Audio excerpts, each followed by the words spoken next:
We heard much bragging as though individual victories are only about you. But how many actually didn't vote for you? Representation through service to others isn't about your personal success. Pride goes before a fall. The The Bible teaches us to put God first. The honorable member for Yamacraw. Thank you, Madam Speaker. The good member for Sinan said he had some props today, and being displayed on national and international television, I guess, is in the front of him in this honorable house, a photo. Madam Speaker, I'm seeking guidance in this because I think that this is out of order. And knowing the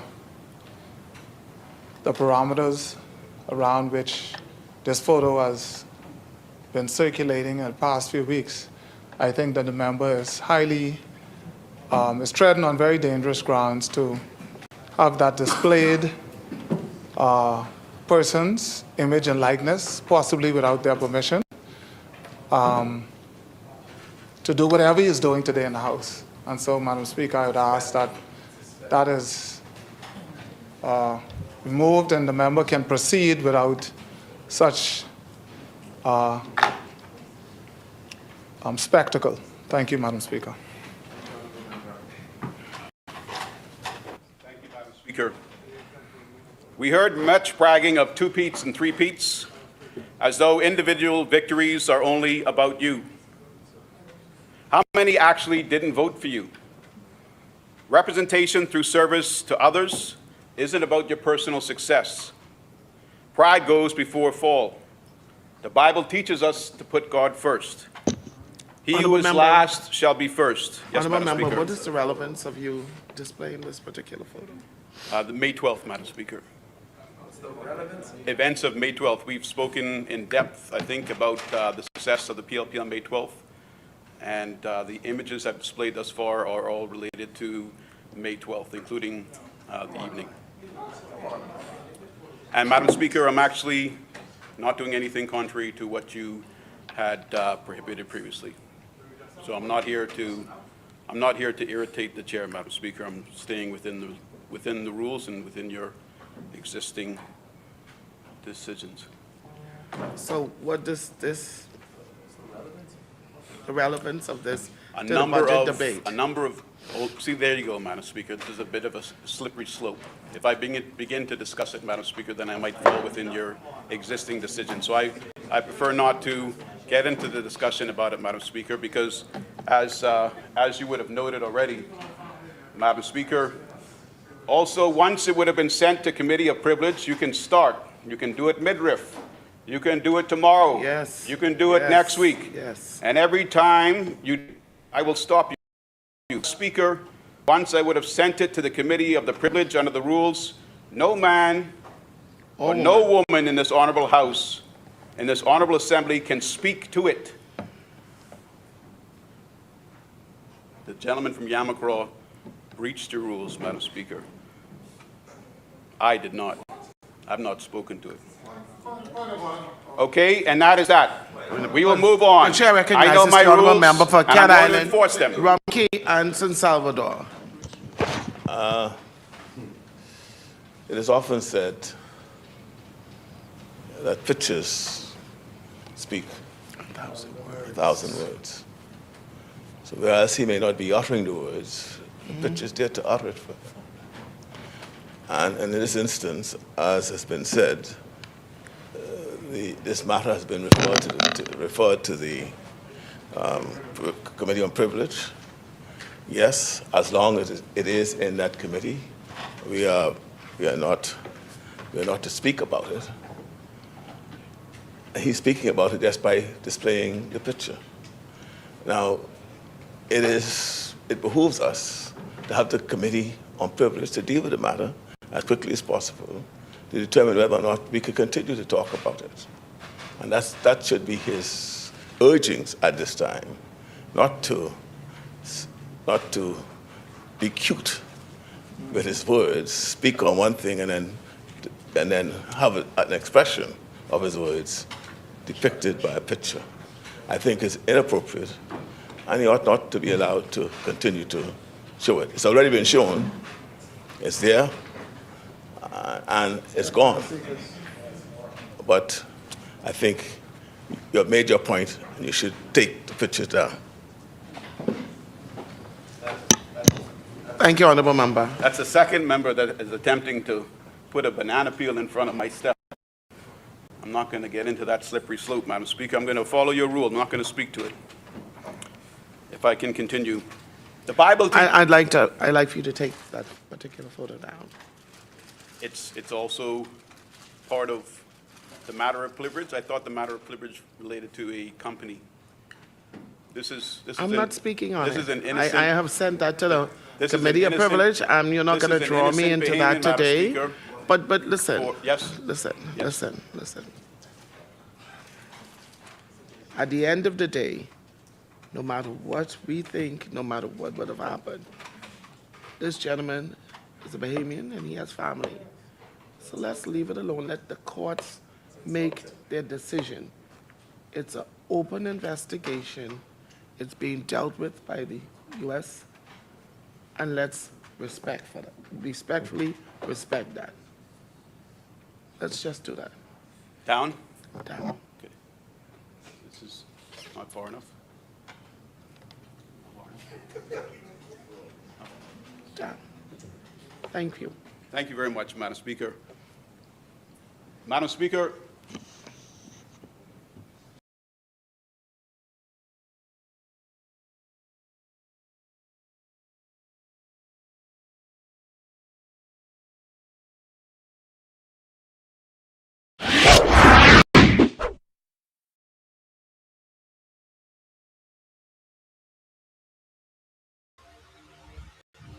Good evening, ladies and gentlemen, and welcome.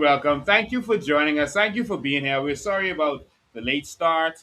We're about half hour late due to technical difficulties, but we are all good and ready to go now. And we know that half of Nassau does not have proper electricity right now, and so we expect the numbers to get up shortly. Um, so please do your duty and use your highlights at followers. Share the live in your WhatsApp groups, etc. Take a second to do so, and even tag persons right in here. Make sure that everyone knows exactly what is going on, ladies and gentlemen, because our country is in turmoil. I mean, it has never been this serious. It has never, and so we okay, Bahamas. Hold on one second. Hello.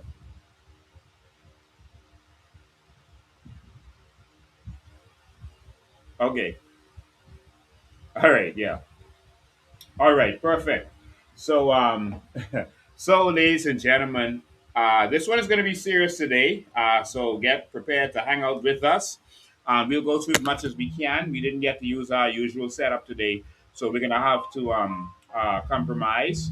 We had to change locations. The one weekend I decided not to broadcast live from New York. I stay right here in the Bahamas, and all electricity going out. Y'all think they applaud that because they know I here?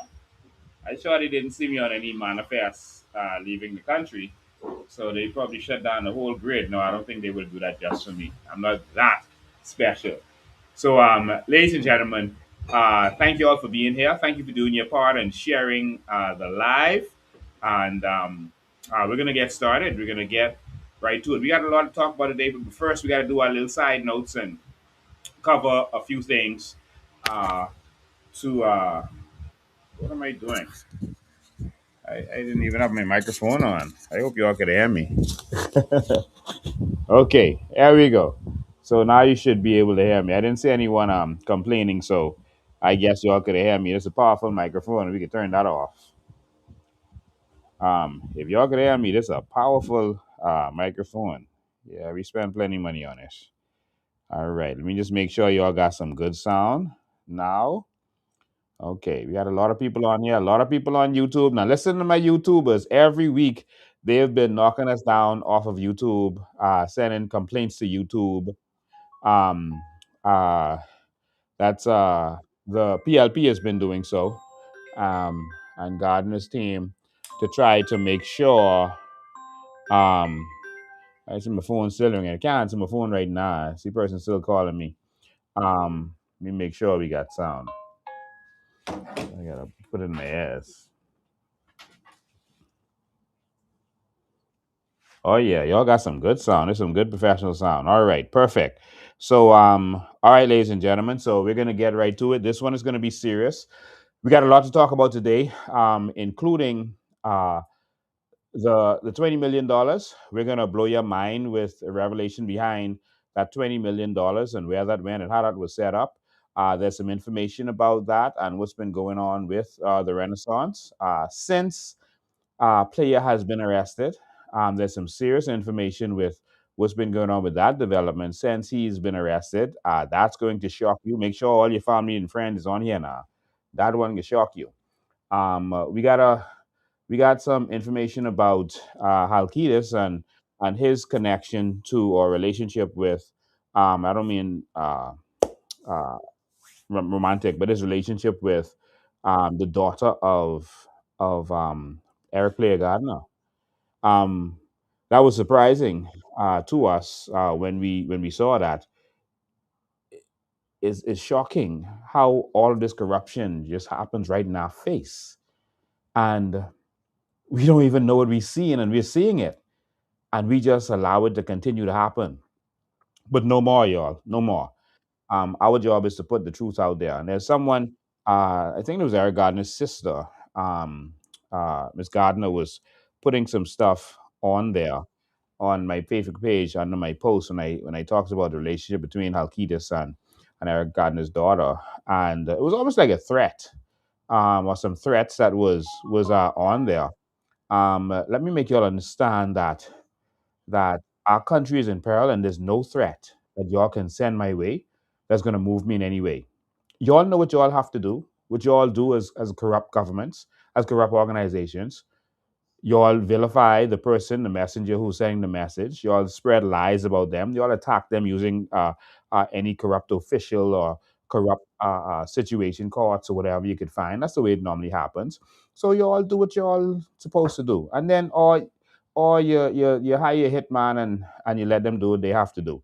But nothing that y'all can say or do is going to silence us. Y'all can lost me in jail. I'll be like Tupac making hits from jail. um, we'll be live from in Fox Hill Prison. All right. And so there's nothing y'all can do to stop what is going on. Our country is messed up and embarrassed because of the corruption that is going on. And we're not touching anyone's children. That's not what we do. We don't deal with people's personal lives. We never did. As much as they attack my personal life every single day, I don't ever attack their personal lives, and I know all their business. This is not about anyone's personal lives. This is not about anyone's wife or children or family members. This is about what's happening with the people's business, the people's money, the people's taxpayers' money, the VAT money. This is what's going on with the public purse. If you taking our public purse to launder money, we got to talk about that, man. We have a duty to talk about that. We're not hating on you. We're not watching your money. We're watching our money. We're not about touching anyone's children. Play has a lot of children. He has a lot of children in Jamaica. We have the whole file on him. He has a lot of children in Jamaica. He has businesses in Jamaica. In fact, there's a top notch in Jamaica. The same people connected. We haven't even revealed not even 1% of 1% of what we know. All right? And so this ain't about nobody children. But if your daughter or son or nephew, as we exposed last time, the nephew was fronting for player with the properties related to Venice Bay. And we're hoping that that company and their bank accounts are seized. We got some information for you. And so if there is one of the children, the sons or daughters, who is involved and connected, then we're going to speak to that. If the Godfather has a son, and his son is Michael Corleone, you can tell us not to talk about his son, Michael Corleone, who's about to take over the business because that's the Godfather's son? Think about that. Now, if the children have nothing to do with and not connected to anything, then touch them. That's out of order. But where there's any politician or banker or professional that is connected to the embarrassment that our country is going through right now in the international world, we are going to address that. And who have a problem with that, you all know what to do or what to try to do. You all didn't just start vilifying me and lying on me. So it ain't gonna be nothing new. Everyone gonna be used to it. So come with your new lies and your new tricks. Okay, threaten us with the crown land. You could bulldoze us and whatever else and take over the land. Whatever else you want to do. Make up your lies and your stories. Fine. But we are going to speak truth to power. Whether you like it or not. It's our country, and it's only one we got. And our country will not be used as a drug mafia. No one's scared of y'all. I got a mansion waiting on me on the other side. All you could do is try to send me there early. But whenever I get there, I straight. I remember y'all. Now, let's get down to business. Before we get there, we got to talk, just touch on a couple of things. One of those things we got to touch on is this electricity situation. I'm just going to brush through this because we started late. Just gonna brush through this. But ladies and gentlemen, we warned y'all before the election. From last year and the year before, we were warning you all about the electricity situation. Ladies and gentlemen, the electricity is bad in the country for one reason, because Focal is owned by the PLP and FNM. Not the party itself, but the persons connected who fronting their situation. And they sell oil to BPL. And they make money selling oil to BPL. We could have been on solar. You know the good thing about solar? And I'm not talking about a little small amount of solar they're going to do and make it seem like, oh, we're moving in the right direction. Listen, man, other countries like Philippines and other countries have done solar plants that could run 10 of this country. Just like that. But they are dragging their foot because they're making money off the oil in the meantime. And I told you that when they go to solar, they're going to still give that to Focal. So now Focal is going to be making free money off of y'all from the sun. But we like to vote for get and swing. We want to keep the rich rich. So they are getting generators because they make money buying new parts. As the generator breaks down, that's money. Every time you see electricity go off and they have to solve that problem, that's cha-ching for them. That's bad for you, as it's messing up your appliances, etc. But that's cha-ching for them. Every time there's a breakdown or something that maintenance that has to happen with the generator, that's money for them. So while you sad, they celebrating. So when the electricity go off and you suck your dick, they celebrating money. Because now they got to order new parts and new generators. And they're making the money from it. Y'all stop getting swing here. That's the only reason electricity is bad in this country. We could have been running off of solar, and we gave you all a 100-day plan. We would have been right on the way right now. We could have been already running off of solar and hydro. So that's the real problem. Listen, don't hurt your head about that. We voted for it. So when the power go off, don't cry. You take it. You nothing to cry for. Don't cry. Don't come call me about protests because of the electricity. Protest what? If you didn't vote, you voted for no electricity.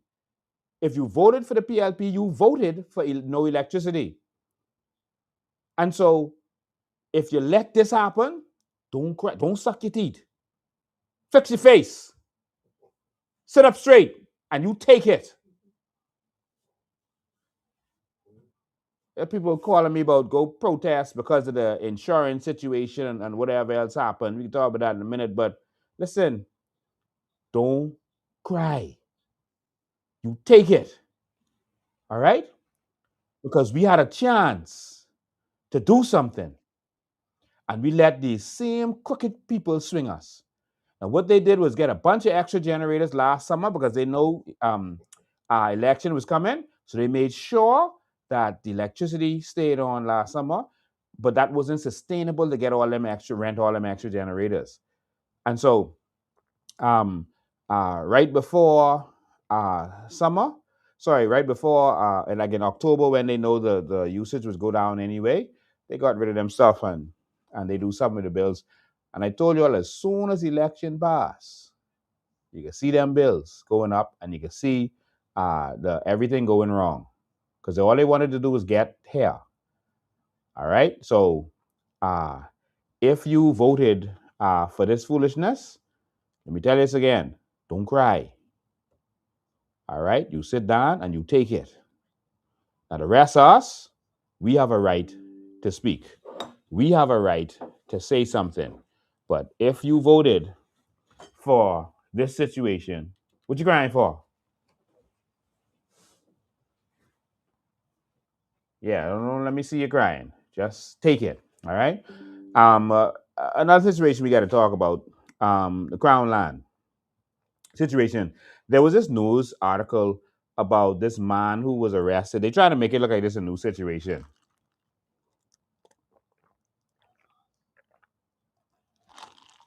There's a man, I think he's a 70-something-year-old man, something around there, and he was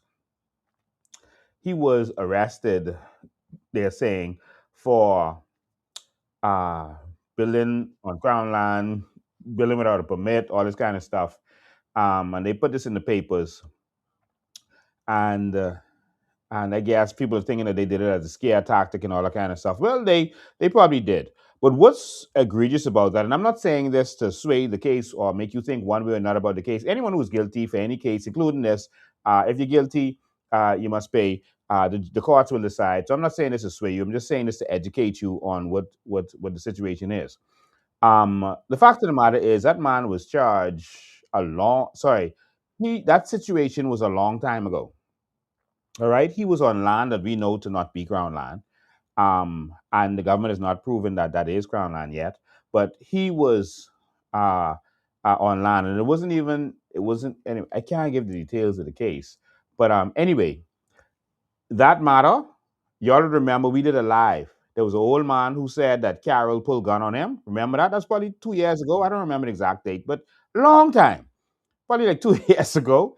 Remember, we had a live right there by the farmland, and the man was saying how Carol had pulled gun on him and his wife, roughed them up. The man ended up getting a heart attack, um, in jail. Ambulance had to come and carry him. He's in the hospital for a couple of years. This old man, they send the white, a racist police officer to come and harass the people in that area, and he pulled gun on the man, and that was a long time ago.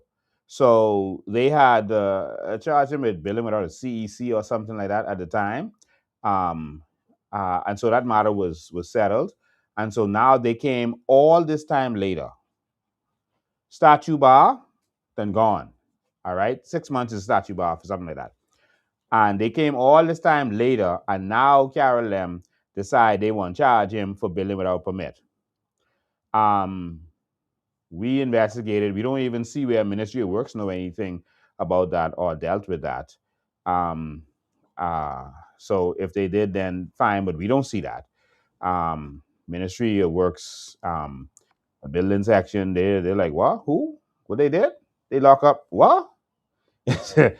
And so I don't want to sway you one way or not to think that the man is guilty or innocent. I'm just giving you the fact that this is something old. This is them harassing persons again, sending Carol to do so, who's known for harassing black Bahamians. Um, and I say that because I've never seen him harass any white Bahamians. Um, I had to save his life a couple times by Club 601, me. As a police officer, I had to save him as they was beating him to smithereens. Me one, I had to save him. Not me one, other police was there. But I had to save him. So I ain't saying this in no kind of prejudice. But That's that old case. And they're pushing that like that's something new now. All right. So I just wanted to update people with that. And the courts will decide. They have their decision to make. And so this, what I'm saying now, is not to sway that in any way. But what angered a lot of Bahamians is that, hold on, you had these foreigners building on Crown land for all these years. All these friggin' years. And this disgusting, decrepit government could send a white police officer they know is known for abusing black Bahamians, including feeling up a female that I know about, talking with the searching her, to go harass a Bahamian man, but he billing on Crown land. They regularized the Haitians who built in Fox Hill. They regularized the person who built off Fire Trail Road by where the Rasta camp is. They regularized the Rasta camp. But you could drag an innocent, decent Bahamian before the courts. I'm not saying whether he's innocent or guilty or trying to sway you in any way. But all I'm saying is, right is right and wrong is wrong. How is the law only for regular Bahamians in this country when everyone else gets a free pass? Drug dealers getting empowered in this country. But you're all sticking it to regular Bahamians. That is sick and decrepit. You all need to stop until Bahamians start rising up and arming themselves. You all need to stop until that happens. And one day, Bahamians are going to be fed up. One day. Bahamians only can put up with this for so long, you know. Only y'all get rich. Only y'all could do whatever y'all want to do. And Bahamians are being beaten down in this country.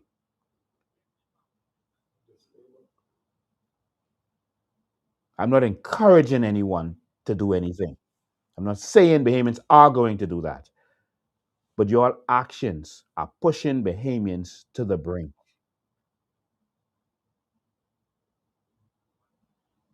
You all wake up.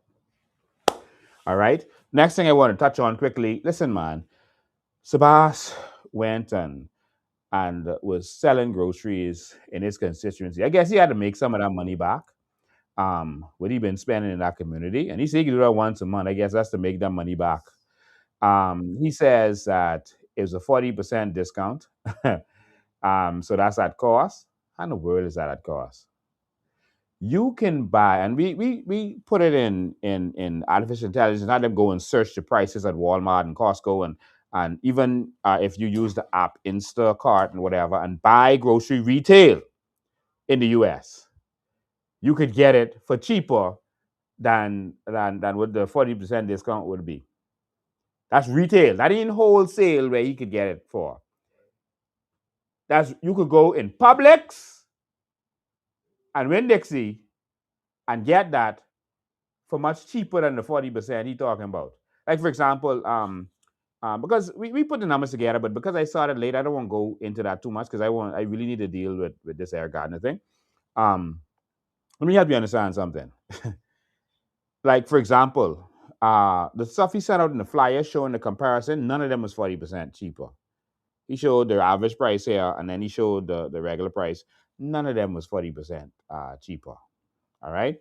But, for example, they were talking about Capri Sun, and they were saying that they're selling a Capri Sun and for $6 something, right? Y'all saw that? But that was the 10 pack of Capri Sun for $6 something. The 10 in the back.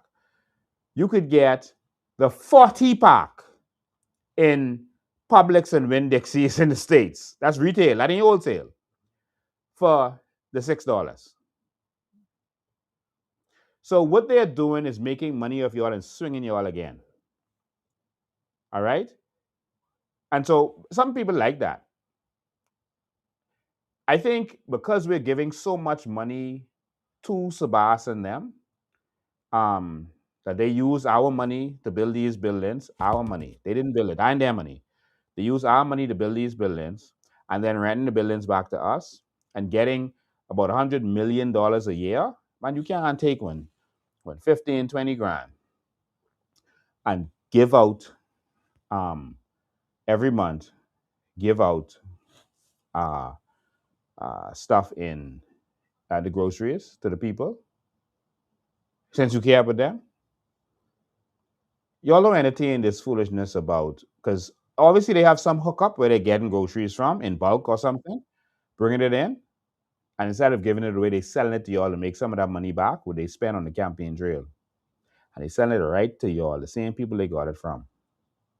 All right, but go and do the math yourself. I have a whole breakdown sheet and all that I was going to go through, but we don't have time because I won't get to the other meat of what's going on today. But go look at the flyer what they sent out and do the calculation. They ain't 40%. That's the first thing. And if you go and look at what you could get it for retail or wholesale in the US, it's garbage. All right. So I don't think that they should be selling. I mean, we've had giveaways in Pinewood. We don't get the public's money through rental and the public purse, etc. But we've had giveaways where we gave away snack food. Last summer we gave away snack food to all of the people. We let Pinewood people come. We also let anyone who wanted to come. We gave away snack foods to all of the young people. All right.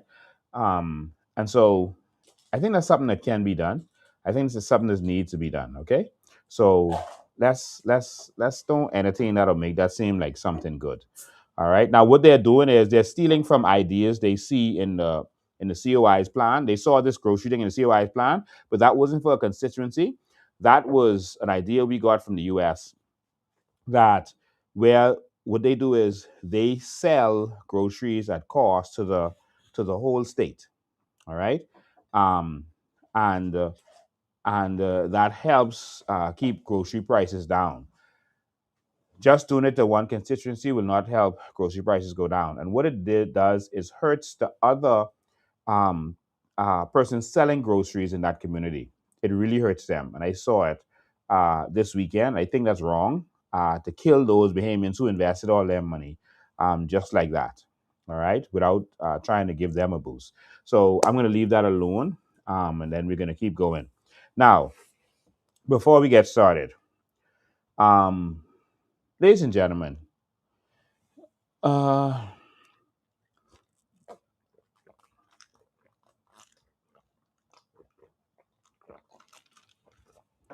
as you know, Eric Player Gardner was arrested on May 12th on election day. As you know, his company has the contract for Carmichael Village. Persons in that community would see him there, so they can't deny he owns or has any dealings with that. They would see him there dealing with that. They know he is the contractor. Many of them have come out since then and say, wow, we didn't know all this about him, but yeah, he's the contractor. Um, so they were seeing him. He does a lot of stuff on his own. He would show up to Inland Revenue because he's rowdy and he's biggity. So everyone remembers him in that way. I guess he feel, he run things. He would show up to different places and do stuff on his own.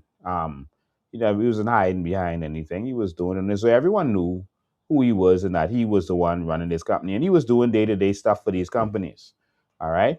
Now, they're building in Renaissance. And guess what? They have persons working for Complete and persons working for vendors and subcontractors working for them. Um, and guess what?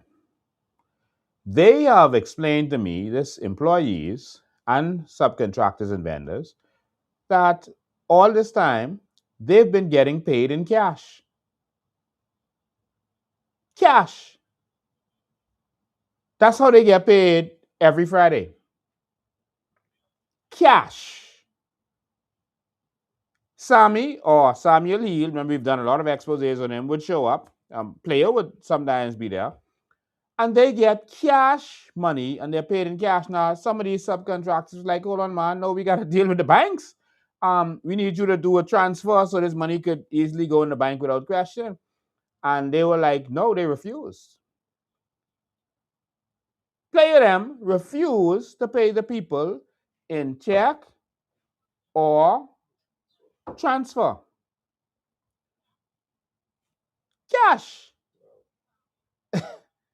And so they've been complaining about this. So if this is a government situation, because right now, oh, I should add before I go on, and they haven't been paid since players been arrested. Let's take a sip to that.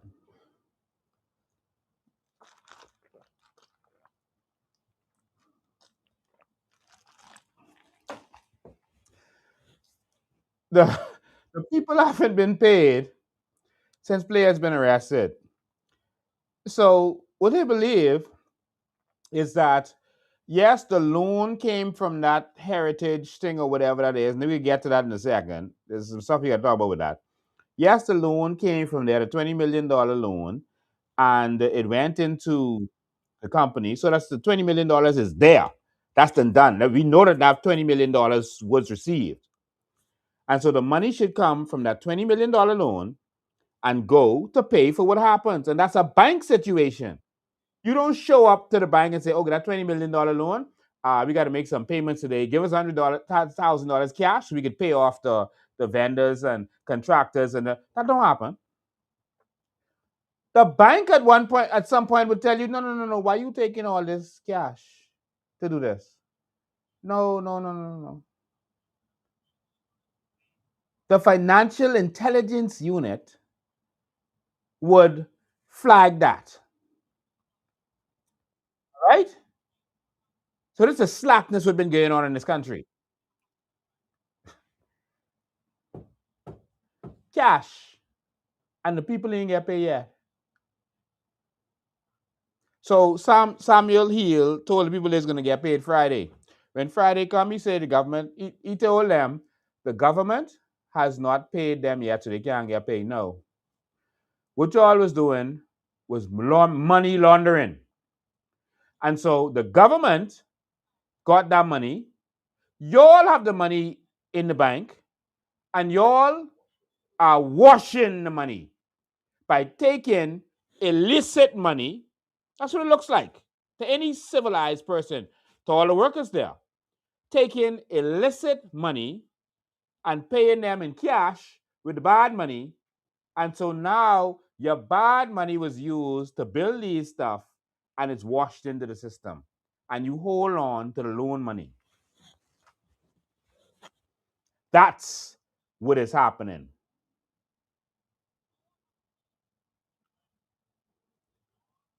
The government need, and it's another letter for Pinta to write, because Pinta like write letter. Right, the commissioner believes, I don't know why y'all doing this foolishness. We get on them right now before we get into Halkitis them. Listen, Pintad, I need you to write another letter because Pintad is my new secretary. Whenever I say something, Pintad them just go and write a letter reference to what I said because they talk to someone from a media house and he gives them the information I gave to them. And so that's what Pintad was putting out there. And then they're putting out the stories, but not crediting me in the COI. But every Bahamian can see it. Everywhere I go, people saying how bad it looks that they are putting out these stories after I come and say something and not crediting us or not wanting to acknowledge us. But Bahamian people see it. But then my secretary, Pintad, last term, you was mini me. All right? You was trying to be me. I tell you my son can sue you. But this time, you my secretary, all right, in addition to that. So I need you to write another letter to the Commissioner of Police, please. And we need to know if those persons are getting paid in cash. Well, we know that because that's what they told us. We need that to stop right away. All right? We need that to stop. These people getting paid in cash. We need to know uh, when these people are going to get paid.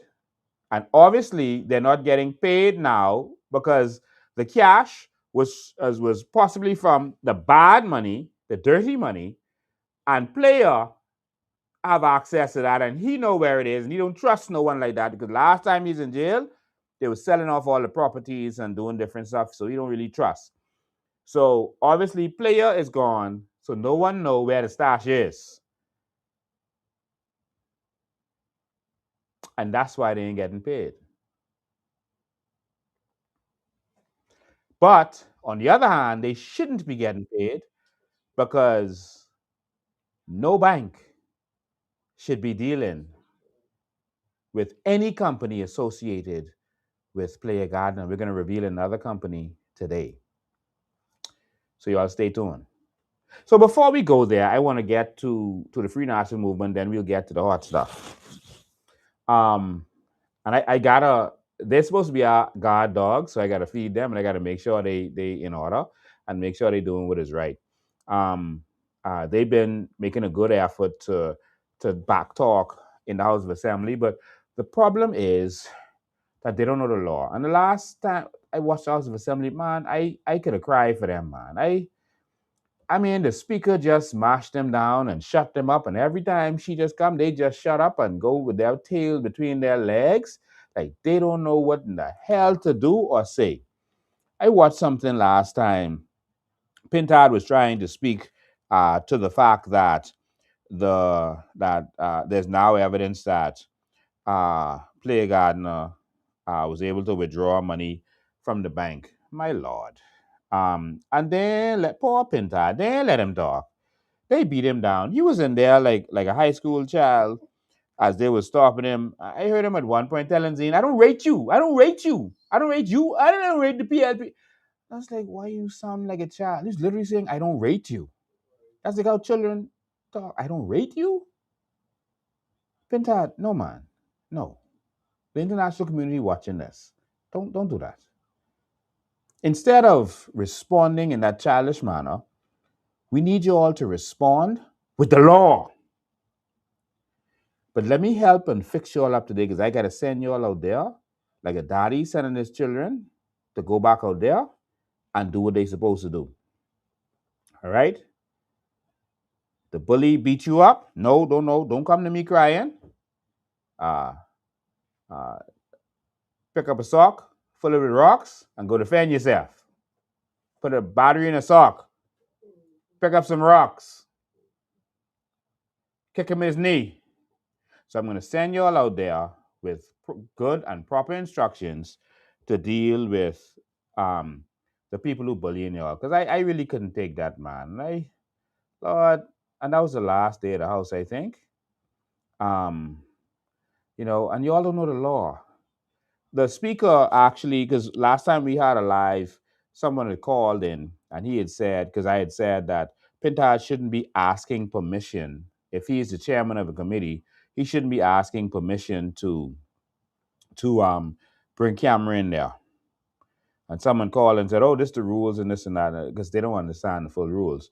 Now, the speaker at the next sitting read the law, which says that the speaker or the chairman of a committee in a committee has full authorization to do whatever they want in the House as relates to the speaker or in a committee as relates to the chairman of that committee. And that is so that no one can influence that committee. The chairman has all power. That's the law. And so she actually read that off from her seat to show them why she could make whatever decision she wants. But in doing that, she educated Bahamian people, but most people don't know how to listen to this or what they're hearing. And that's what our job is every Sunday, to make sure that you understand. So as the chairman of the PAC, Pintard, you don't have to ask no one permission for nothing, not even the speaker. You run that committee.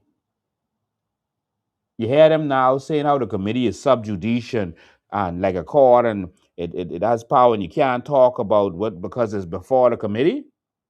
That's how powerful a committee is. You understand? So Pintard, bring your cameras to the PAC. If they don't, tell them Lincoln tell you to bring it. Tell them I tell you to bring it. Say, my daddy tell me. Because I don't understand how you have all of these people, including legal minds, sitting down there. I'm watching Michael sitting right next to him, and I watched the speaker said something that is not the law, and I'm going to show you the video right now. That's not the law. We couldn't upload the video to the system. So I'm gonna have to play it from the other device in my hand. So sorry about that today. We had to make some moves. Um, it was sickening watching that. It was sickening. Adrian White sitting right there. That's a lawyer. Crazy Thompson. That's a lawyer. And they let that woman quote something. And any child listening to that could have heard where her mistake was. And Pintard just put his tail between his legs and shut up. I can show you a piece of proceedings in the house. I got to fast forward this a little bit to get it to where we needed to get to. But I want to show you how weak they are, and I want to give them some advice to help them. And you might say, why you keep fooling with the F and them? Because I need them to understand this stuff. I need them to understand this stuff so that they could, to help them to fight in the house. This ain't just to criticize them. I got to tell them with the lawyers because they don't know. All right? They have no idea what needs to be done. And so they need help. And I got to help them from the outside. All right? Now, let me fast forward this a little bit, get this to where it need to get. And let's see if that's the right place. Hold on. Member in this house who would have gotten their books. Okay, that's it. Rules have been delivered, which is my right. And, Okay, they was going back and forth, him and Zine, then him and the deputy prime minister, and then the speaker came up. I guess they passed her this book and said, hey, read that. And she read that. And so um let me help Pintard a little bit. Let me put this on. So not disturb so it don't ring while I doing this. All right. Oh man, I lost it. Okay. so, Madam Let me Speaker, try to get it to the right point again. we are not. Remember, I'm reading the content of the letters that. Okay. So first she talked to him like a little child and said, listen, man, I need you to just behave, just be quiet and catch yourself. All right. So I started to have to put this on a little smaller device, but y'all just bear with me just this one time today. Listen. Particular. What's doing? No. Okay. That particular person and these particular bank accounts of which you speak, are they not under investigation?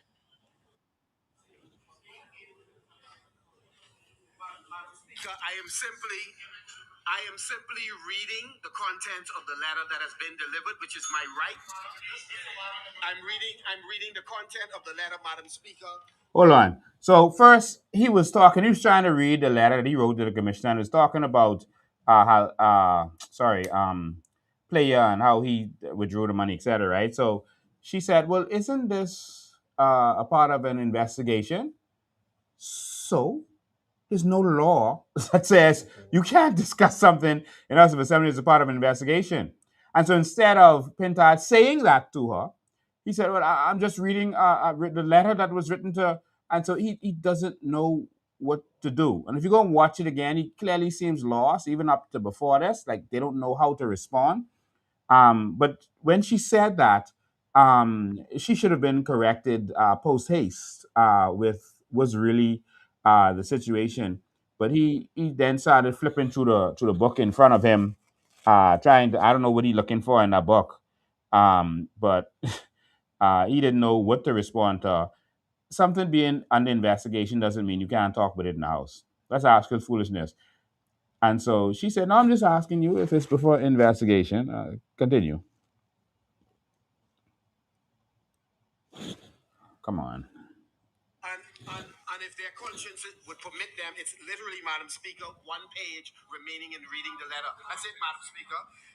And so, Madam Speaker, I would ask that you encourage members to just bear with me a little. I know it's painful. I know for some of them it may be embarrassing, but just permit us. Honorable member, you know better. I know better.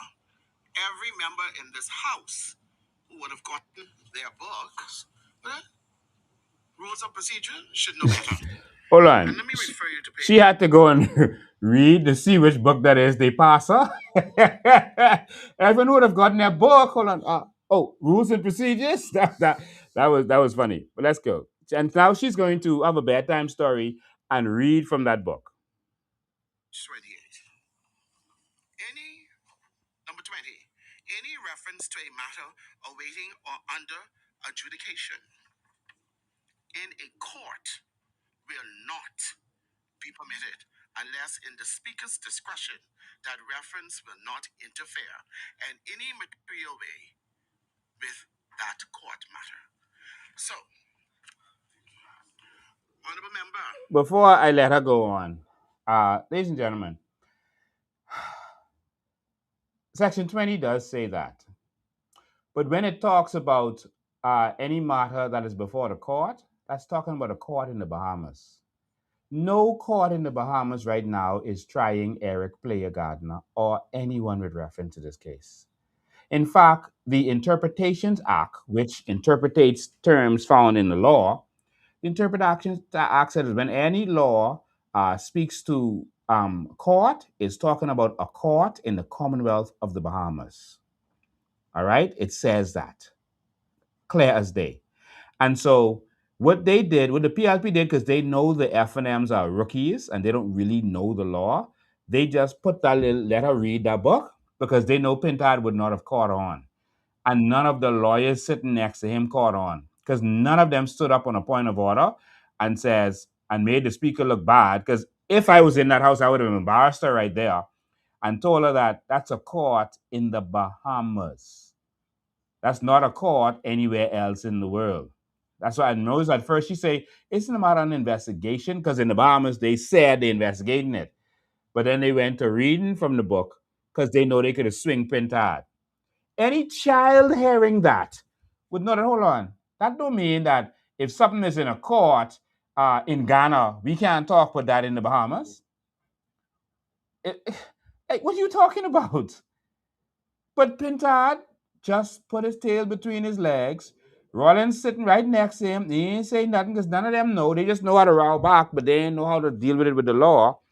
When I finished with her, she might have stepped down because you can't be the speaker quoting that foolishness on this matter and get away with that. This is why they don't want me in the House of Assembly. All right? Until they know, so maybe 20, 30, 40,000 people might be watching this right now, but the rest of people ain't going to be paying attention. So they're hoping that only the educated people are the minority. I'm asking you very politely to refrain from using anything, the name of the person under investigation and any material from that investigation in this honorable assembly, because we know that that is not the proper procedure of this house. And I didn't use it going on because I was hoping that members would go away and look at their rules, because like how I often look at mine. So today I'm asking humbly, because you know better, honorable member. I know better. And members in this honorable assembly ought to know not to know better, that we should not be doing that. So thank you, honorable member, and let's proceed.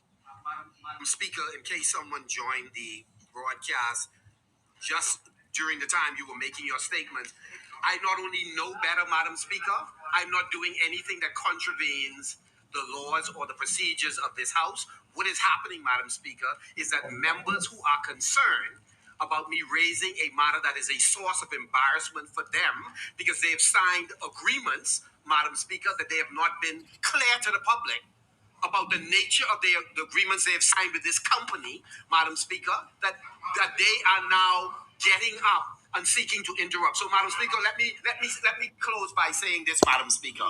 Let me close by saying this. The chair recognizes the honorable member for Yamaha. Madam Speaker, the member on the slip has just stated something that is inaccurate, and unless he can prove about signing any particular document, I think that the member needs to withdraw what he has said, because he clearly said it on the select after you would have indicated to him. And he is using this house as a stage for his performance.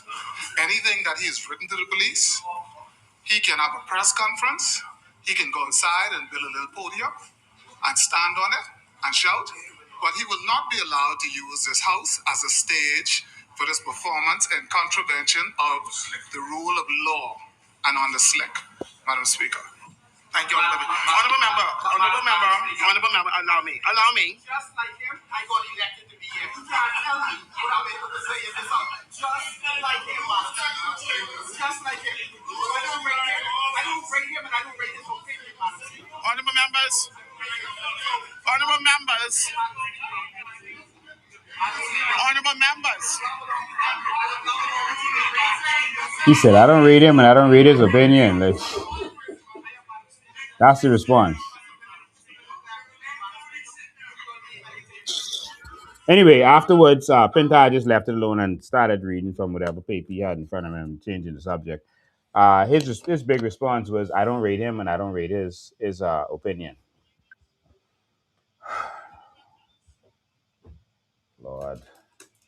Can't be 5 years of this.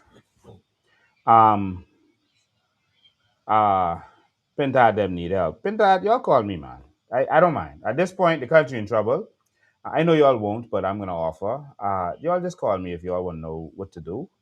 I could have been in there to help, but I'm not there. If y'all had not run someone in Pinewood, I would have been in there, even despite the cheating that they did, and they wouldn't have been able to do none of this they doing.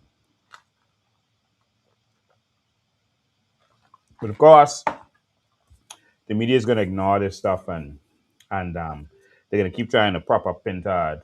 But country in trouble because the opposition is weak. That right there could have never happened under Ingram. That couldn't even happen under Tommy. That couldn't happen under Cecil. That couldn't happen when Pinland was in opposition. I don't know what in the hell this is. Brave wouldn't let it happen when he was in opposition. Jesus. Okay, let's move on from there. We got quite a few things to cover to get through this. So that's the preliminary stuff. I have some other stuff, but I can leave them for now because we got to talk about the good stuff, man. First and foremost, I want to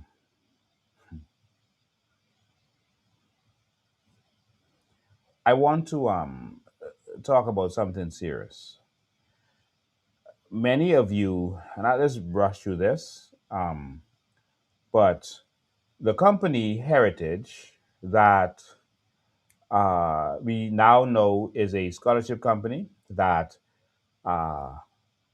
persons can actually invest their funds in the scholarship funds as a saving, and then by the end of it, they're able to get a certain amount of money for their children to go to university.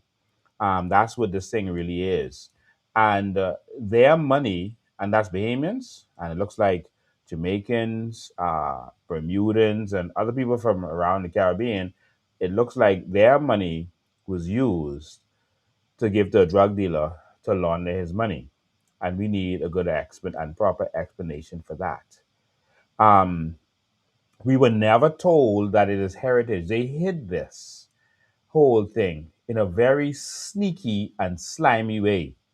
When they announced this $20 million deal, there was no talk about heritage. And so no one would know where to look. And that's where the problem comes in. Play a clip for you right now. We got to load this one, which shows when they made the announcement. Let's listen for the word heritage. Are you going to hear heritage or are you going to hear proven wealth? Well, you're going to hear proven wealth because it sounds like a lending company just lending money. But that was the cover so that people who invested in heritage may not know that this was happening with their money. That's what it seems like. And it's a cover so we didn't really know where to look to see what was going on. Private sector freelancers could be here in person with us today. We're so very pleased that Proven Wealth Management have committed to in the amount of $20 million. In phase one, the Renaissance will consist of 200 homes, 104 single-family, 2 and 3-bedroom residences, and 8 two-story condominium buildings with 12 units each. Every building will be built to the highest quality, including steel frame construction, storm-rated windows and doors, attractive facades, and strong concrete foundations raised 3 feet above road level. The Renaissance at Carmichael will set a standard by which future affordable housing developments will be measured.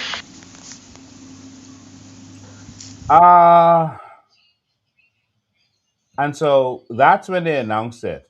But what they did when they announced it was they talked about proven. They didn't talk about heritage because they were obviously trying to hide the heritage of what was really going on. And so now we have a situation where a person's good, earned, decent, clean money was given to a drug dealer in order to prop up that drug dealer and help to launder his money. All right, and that's where the major problem is in all of this. And so that's what was done. Now I'm going to speed through this. We discovered when we looked to see who got the loan. Well, the loan went from you. So we showed you documents last time. Went from Heritage to Carmichael Village Project, whatever the company is, right? It went to that company, to Carmichael Village Company. But guess who was the law firm that formed that company? And the subscribers from that company was persons from the law firm. Guess who was the lawyer? I'm going to give you all a chance. Let me see who could guess. Let me see. If y'all been watching this for all these weeks, all these exposés, this should be a Netflix series. If y'all been watching this, someone guess and tell me who was the lawyer who formed this company. And remember, this was supposed to be the government uh, uh, getting this loan in order to do this. Guess who is the law firm who formed this shell company or special purpose vehicle in order to get the loan? Let's see. Anyone here? Any guess? Let's see if it's moving. Any guess? Come on, y'all. Let's go. Any guess? Someone say Halkitis' wife. No, no, no, not Halkitis' wife. Someone say Brave. No, not Brave. Not Brave. All right. McKay. No, not McKay. Monroe. No, no, no. Someone say Louis Georges. No, no. He ain't no lawyer. Unless he's lawyer in Haiti. I don't know. Hollows, no. No, no, no. Okay. I gotta fix you all up again.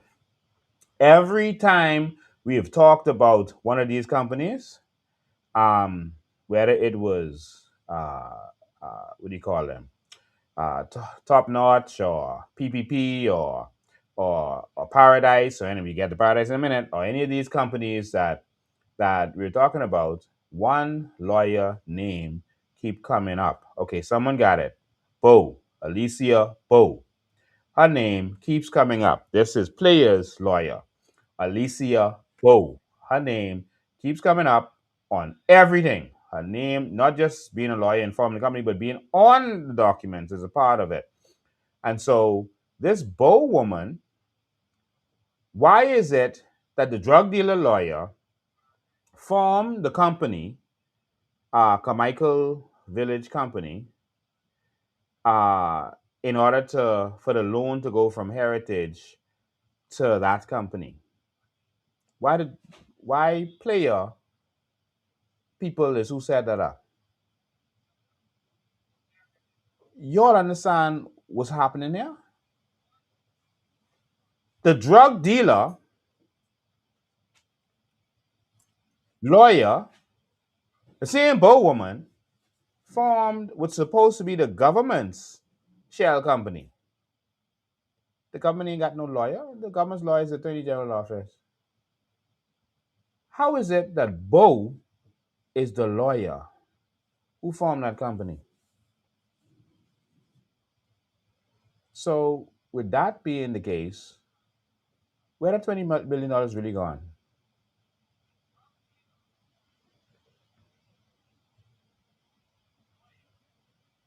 That's a huge conflict in my eyes. We have the documents, but I won't speed through this. Um, let's keep going. So that's a major problem. So I wanted to get past that now. So um, hmm,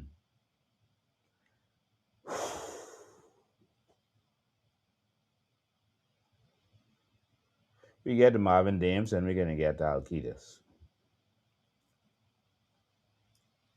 Marvin, someone tag Marvin Dames, please. Marvin, come here. Because the FNM is making a lot of noise in the house about this Eric Play Gardner thing because I forcing them to do so. But Marvin Dames, come.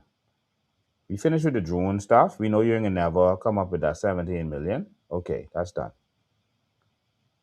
How is the FNM talking about the associations? Because Pintard, you just heard him talking about the associations with Player and that kind of stuff. Well, Player, the drug dealer, has a company called Paradise, right? Paradise was the company that was responsible for the Buju Bantan concert. Buju Bantan is basically Player practically owned him. All right. Um, Buju Bantan, who was also a convicted drug dealer, all right, who told the drug dealers and informants that he's connected to drug dealers, he could get them straight. And I think we have even have a video. I think we have a video of Buju Bantan actually snorting the coke. I'll see if we can pull that up before we go. I don't know if we had actually done it, prepared it, but yeah. So, ladies and gentlemen, Player was the first one to bring him, the drug dealer, to bring him over, to bring the drug dealer Buju Bantan over, he's clearly connected to Brave and them. All right, and he said Brave let him down. Brave he ain't give him something he promised, but I want you to see this is very serious. FNMs, y'all tag Pintad about this Buju concert. That was Players Company being used to wash money, launder money. They use concert because there's plenty cash. And you could always go to the bank with your little counter and see how much people was there, how much people was in there. And you could put whatever money you want put in the bank and you could launder money like that. And so it was a lot of money laundering. So, and when this concert happened, it was 2019. And in 2019, guess who was the Minister of National Security over the police, defense force, etc.? Marvin Dames. And Marvin Dames has a security company. And guess whose security company was hired by Player to do the security for this concert? Marvin Dames, whose boat was recently used for drugs. But he playing like he ain't know nothing. But we know he's connected to Player because he took some of Player's dirty money through this concert. Watch this little video to remind you because I know we forget. Um, all right, so Marvin, I know you're watching because you sent someone to call me. Um, here, Marvin's company, that his sister was, Marvin's company was responsible for the security at the biggest concert in the Haman history. Well, time and tickets are running out. Apparently, some sections of the much anticipated Buju Banton Long Walk to Freedom concert of the month are already sold out. But hundreds of guests who will be in town from one cruise ship are also being accommodated for transportation to the National Stadium. Legal counsel is Alicia Bowe. The Freedom Cruise Line that is. You heard the name again? Alicia Bowe. I mean, there's nothing wrong with it. It's not illegal. Why the lawyer mix up in the concert? The organization, the concert. When does that happen? Maybe you're not really the lawyer. Maybe you kind of running stuff. And so again, I wouldn't say you're doing anything wrong, but your name keep popping up outside of just legal counsel. That's just how it looks. But as Alicia, um, uh, and again, we ain't saying she's doing nothing wrong with this, but I just want you to see the associations. Keep watching. Expected to overnight on the night of the 30th. And we've arranged, because of that, Paradise Productions has arranged shuttle services for our cruise ship passengers. She said, so we've arranged, and then she stammer and say, well, Paradise, whatever, has arranged. So, Alicia, it looks like you deeper in this company that you and you putting out. Because your name on everything. And it looked like you hands-on. That's just how it looks. All right? And so she said, we've arranged, but let's keep going. We're expecting some, based on my recollection, the last count was about 12 to 1,300 passengers coming off of that cruise line. And so the arrangement is to have those passengers shuttled from the cruise line to the concert. Meantime, Hold on. Why the lawyer dealing with all this day-to-day stuff with the concert? Like, y'all don't have a concert coordinator, you don't have a manager. Why the why the lawyer? Y'all see what I see? Y'all see it? Perez Roll of Paradise Productions says organizers are confident that the concert with its diverse lineup will be successful. But like I say, for every negative response we've gotten so far, we've gotten an equally positive response to match that. So again, the interest is overwhelming. And even people's response to the event, even those who have something pejorative for the most part to say about the event, they're still going to come. They're still coming. I mean, that's their response. They've already bought into the event. They understand the intention behind it. And the narrative is different experiences for different demographics, all in one environment that is safe.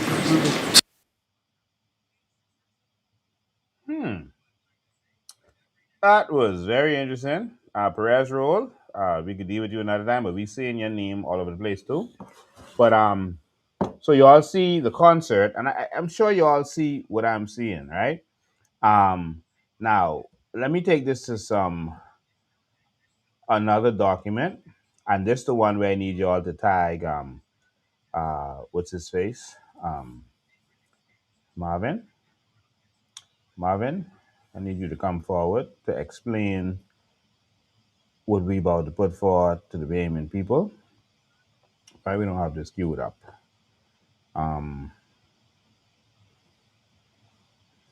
We need you to come forward and explain this. Let's. All right. Let me go ahead and grab that for you. Marvin. Okay. We're going to just load this up for you. Just give me a sec. Marvin, we're going to need you to come to the head of the class.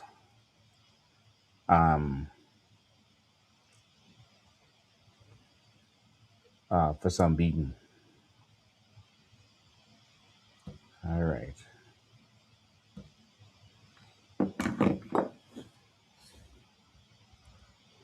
Just want to load these for you. And so while the FNM is talking about who's we are actually seeing a lot of FNM associations as it relates to player also concerning to right thinking Bahamians. We showed you Carl Bethel's law firm and Michael Folks and all that was doing stuff for him. He got Carl Bethel was in the cabinet and they pushed things through. This is and so this is not just. I know they're grandstanding and all that right now, trying to make you think that the only bad guys is connections to the FNM also, and the FNM, the PLP had talked about him getting more contracts. Another contract for water and sewage under the FNM, but here we see where, and these people only deal with their people. They ain't dealing with no one outside of their people. And so we know if Marvin, if you got this contract, it was one of their people. All of their people they know with security company, how they get dealing with you, Marvin. That's the question for right thinking. All right. And all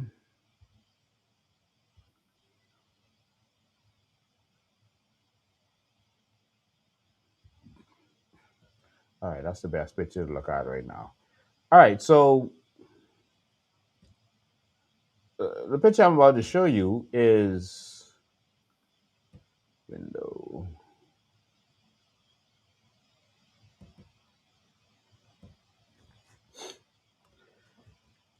Marvin, this your team. This fella in the fluorescent jacket, you know who that is. That's the fellow who works for you. I ain't call his name. All right. You know your sister sitting next to him who runs the company and the person sitting next to her. That's your team, right? From your security company. And your company got the security job to deal with this. This is again the this was the planning for all of this. Now, what's so interesting is that the police was so involved in this. The police was very involved in all of this. Um, as you can see, that's the senior police officer right there. We have more pictures and videos, but I'm going to leave that. Um, Senior police officer right there. So, if there's a Buju concert, I never see any police organizing no Buju concert. If you hire the police staff association, you just hire them. They just show up. They're not there to no press conference with you and talking about the organization but you were the minister of national security, so you was giving the drug dealer special favors. You knew all the intelligence briefing on him. You knew who he was. You knew who player was Marvin Dames because you was a police when he was first arrested with 90. You was a senior police and you are the minister of national security at this time.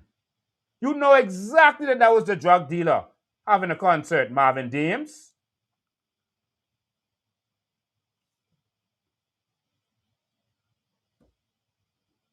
You work the DEU, Marvin Dames. You know exactly who player is and what player does. Oh, someone said they can't see the picture I'm showing. Yeah, the picture is up. Um, Marvin Dames knows exactly what has been going on and what's happening.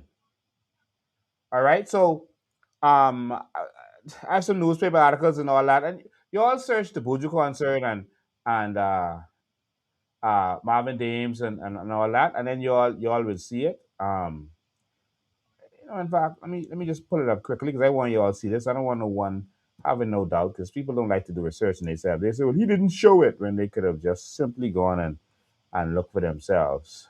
Um, Let me just show you because I want you all to see that Marvin Dames, who was a senior police officer, I knew who player was when I was a police, and I ain't working DU.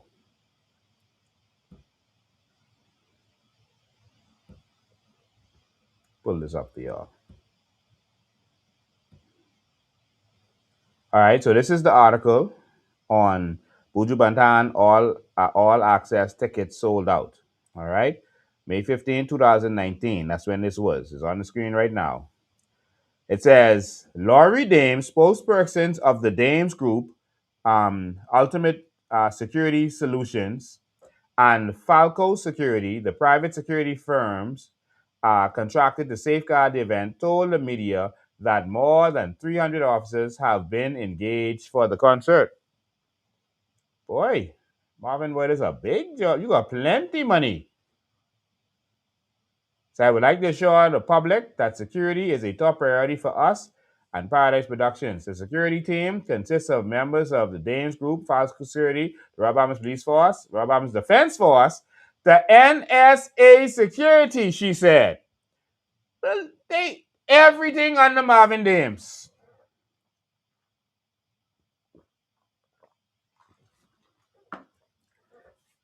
Now, Pindar, I got another letter for you. Take dictation. All right, since you're now my secretary. Pindar, but let me finish this first. Oh, there's something different. We didn't get to that yet. All right. You stop sharing that now. Okay. So, Pintad, let's take dictation. You brought out the police force, the defense force, the NSA, and your security company for player. You brought out 300 officers. At any given time, because there's 3 shifts and people are off and that kind of stuff, we have less than 1,000 officers covering the whole entire Bahamas with 3,000 plus officers. We have less than 1,000 police officers covering the whole entire Bahamas. These dudes had 300 police for one concert. And that wasn't the first time Buju had a concert, yeah.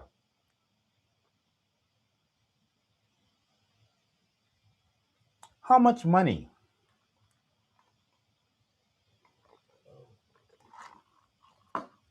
Let's do some math, see what. When I used to work for the Police Staff Association, I think you get what, $100, $150? I don't know. Don't hold me to the exact number. I think $150 for that event. And 300.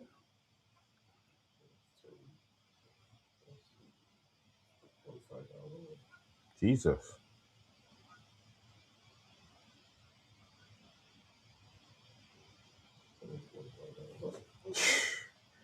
Just to pay the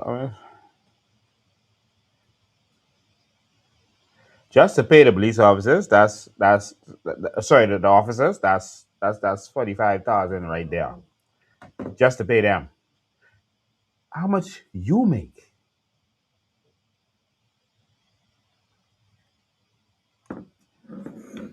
Police, the defense force ain't got no staff association that I know about where they get paid for working security for persons. I don't know about that. If there is, then excuse me. But that means you brought the defense force to work for player. Y'all see what's going on? You brought the police and defense force to work for the drug dealer and you got paid for it. And so you probably personally benefited for bringing out the public officers. Marvin, you got some explaining to do. Why your name keep coming up in these shady stuff?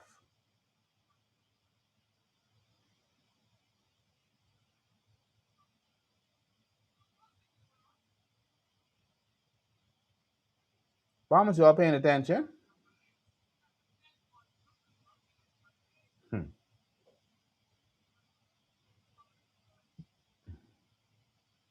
Hold on, someone had a question here. What this is? They talking to me? Are you trying to get time off for Curtis, who is locked up in New York? Who are you talking to? Somebody don't mix me up. You can't be talking to me. Anyway, are you talking to someone else? I don't know what you're talking about. Are you working for Michelle Curtis? And that's a fake profile. Homeboy, don't mix me up. One thing I don't do is play. All right? What we trying to do is fix our country from your criminals who defending wrongdoing, who is calling wrong right and right wrong. That's what's wrong with this country right now. That's what we trying to do. Get yourself together with these fake profiles on here. Let me. Yeah, so you can keep posting, but that's the question for that's the question for um that's the question for Marvin Dames. All right. So Marvin Dames, you got some explaining to do. All right, and please explain. All right. Now the next part is the situation with Halkitis. Michael Halkitis.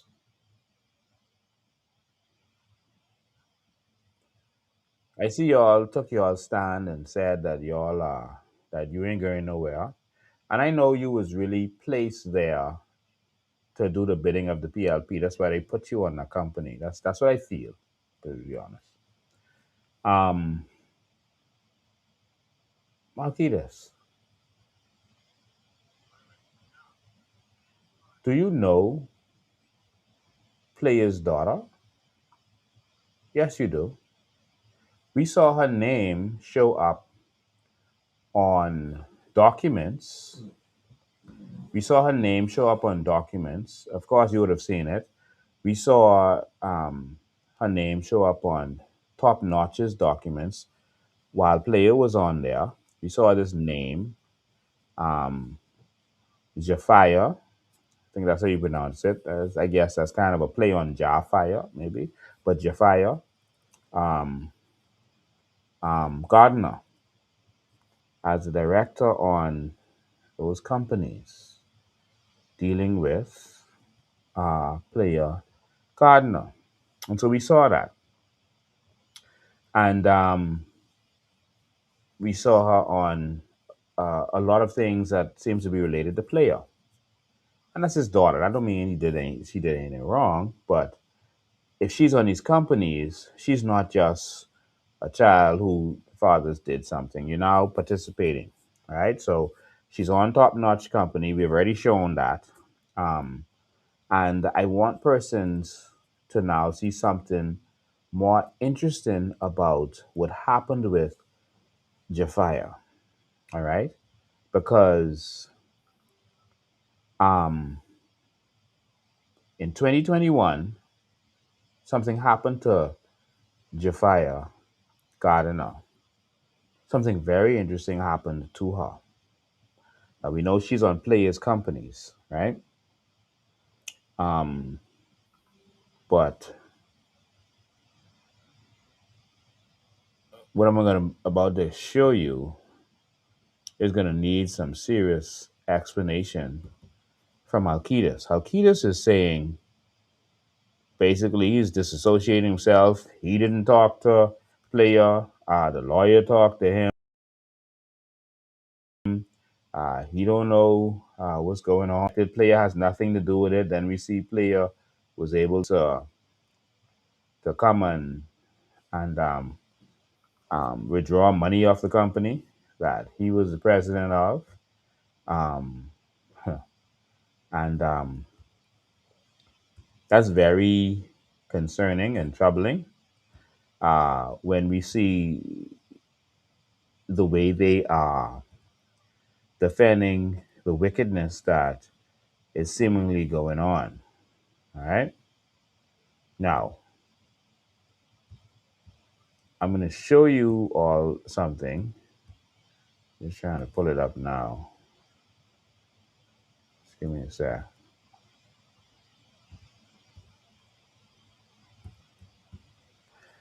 Um,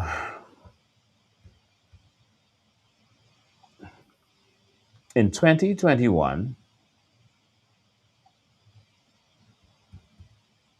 2021, okay, let me pull this up for you now. In 2021, the PLP government won the election. Let me move your comments from there so you can see this good. In 2021, the PLP government won the election. All right. Now, Halkitis say, basically he ain't connected to player in no way. But in 2021, the PLP won the election. Halkitis was just a part. He says well, they stopped doing work in 2020 because of the COVID-19. That sounds smarty. That sounds good, but construction was exempted, so there was no reason for them to stop no work. He said that for the slow people to just say, "Oh, they had stopped in 2020."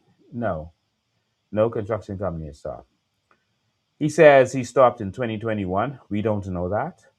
But what we do know what happened in 2021 was he became the minister responsible for economic affairs in 2021. Remember that?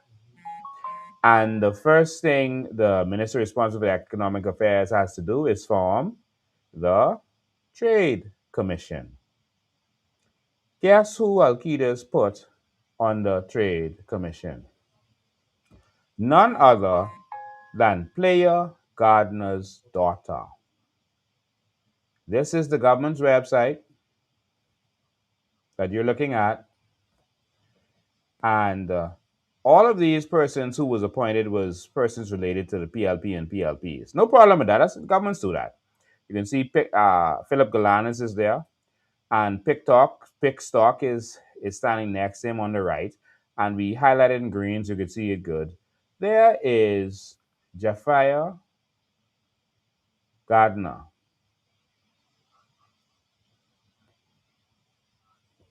On the Bahamas, who became the Bahamas Trade Commissioners. Left to right?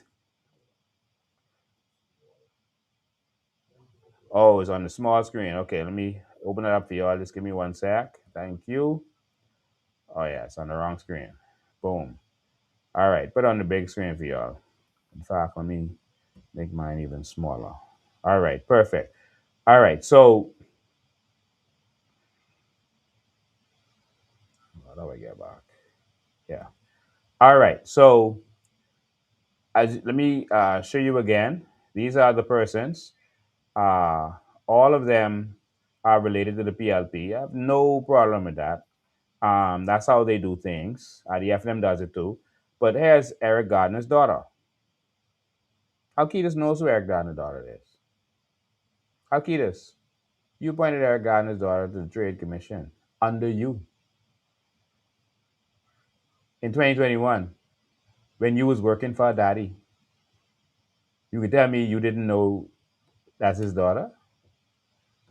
Bahamas Trade Commissioners from 2021 to 2023. From left to right, Ian Cargill, Desiree Bartlett, Senator Barry Griffin, the deputy chairman, Philip Galanis, chairman, Senator Darren Pickstock, and Zafia Gardner. Also, Brickell Pinder. And there's no wrongdoing by these people. I'm just showing you what's going on. But I'm showing you the connection now. So that same Halkitis, as soon as he get in, became the minister responsible for this, and he appoints Eric Player Gardner's daughter to the Bahamas Trade Commission.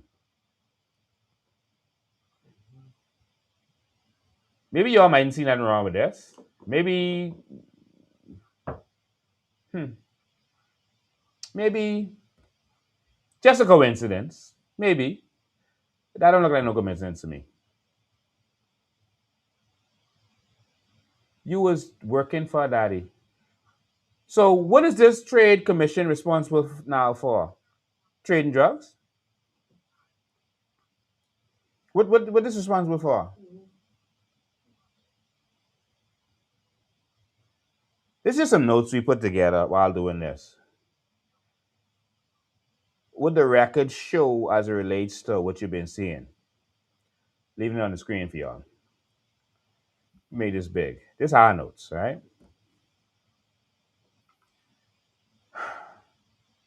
A corporate register screenshot lists Jonathan Gardner as president director and Jafia Gardner as secretary director, with both addresses shown as Nassau, Bahamas. The Bahamas Trade Commission's page lists Zafia Gardner as a member of the commission and identifies the commission period 2021-2023. The commission is shown as falling under the Ministry of Economic Affairs, and its function include confidential briefings private meetings with the business community and reports to the minister responsible for trade, which was Halkitis. Michael Halkitis was sworn in as Minister of Economic Affairs in September 2021, after the PLP won the 2016 general election. The appointment appears to have occurred shortly after the change in government, and Zafir remained listed for the 2021-2023 commission period. Why this matters? This is not a minor board. This is a major board in this country. The commission advises the government on trade policy, international agreements, WTO, EU, EPA matters, business concerns, and reports to the minister. If Minister Halkitis says he does not know John and Eric Gardner, then the public deserves to know how Gardner's daughter came to sit on the commission under his ministry so early in the administration. The concern here is transparency, vetting, conflicts of interest, and whether political connections influence appointments to sensitive public bodies.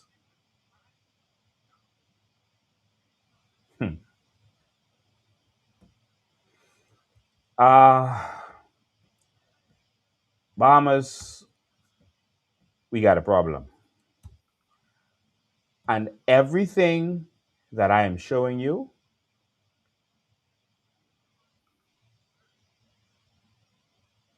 the international community knows everything.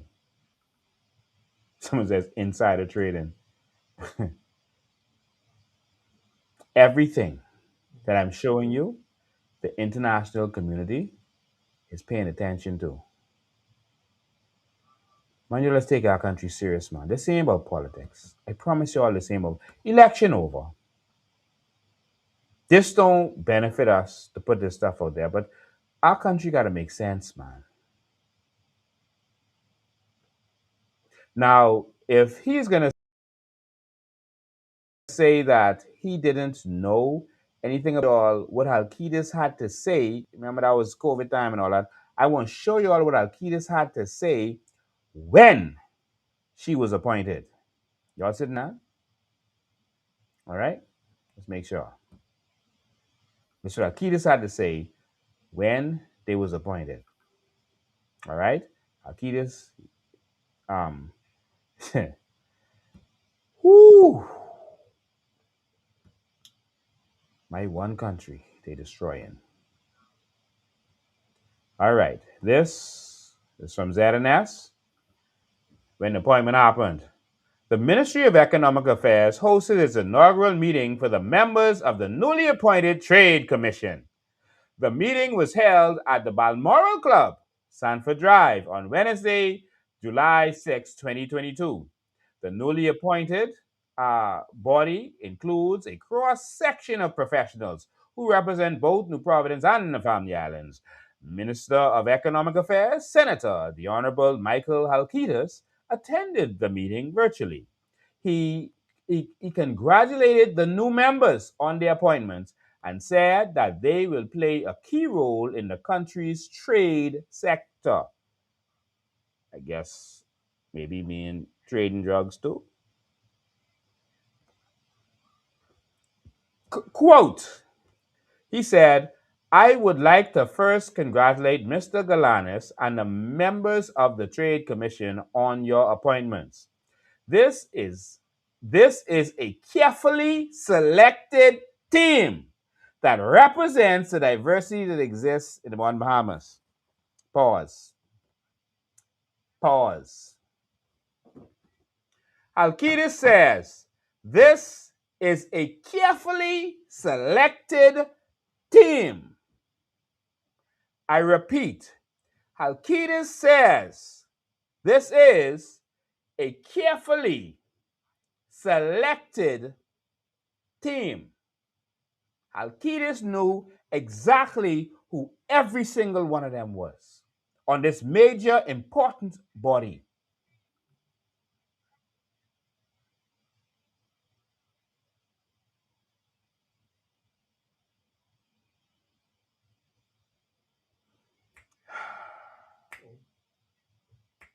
All we need right now is for the chopper to come. That's Halkitis' words. He knew exactly who everyone on the team was because it was carefully selected.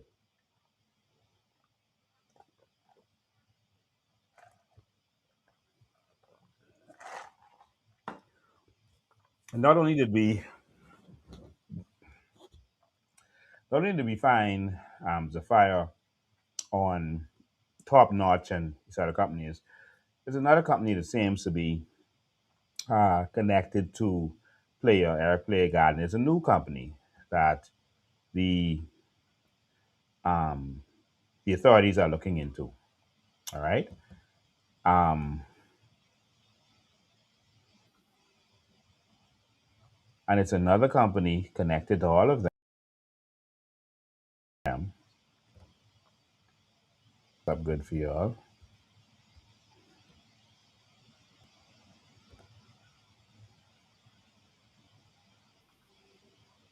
All right. So there's another company that's connected to them. The company, Lord, let's do this. The company, I'm gonna pull it up right now for y'all.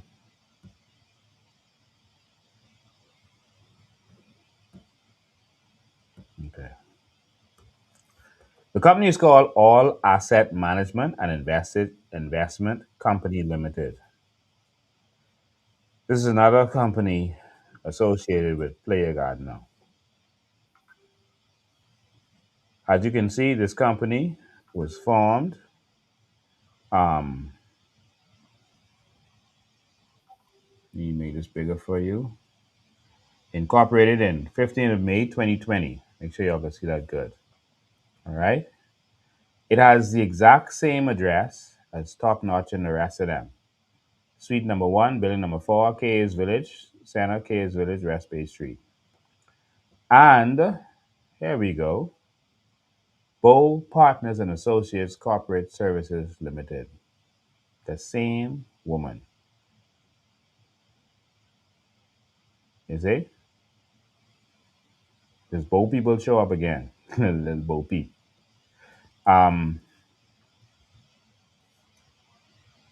this is the company. Okay. Now, here is the persons who formed the company. Is it? The subscribers. Alicia, Bow, and Yvette Hamilton. They're the initial subscribers. All right. Um, look at the shareholding in this company. Jaffa Gardner, out of 5,000 shares, she has 4,999. Alicia Bow has 1 share. And when you look at the directors, the same people on them other companies that we've been showing you on here.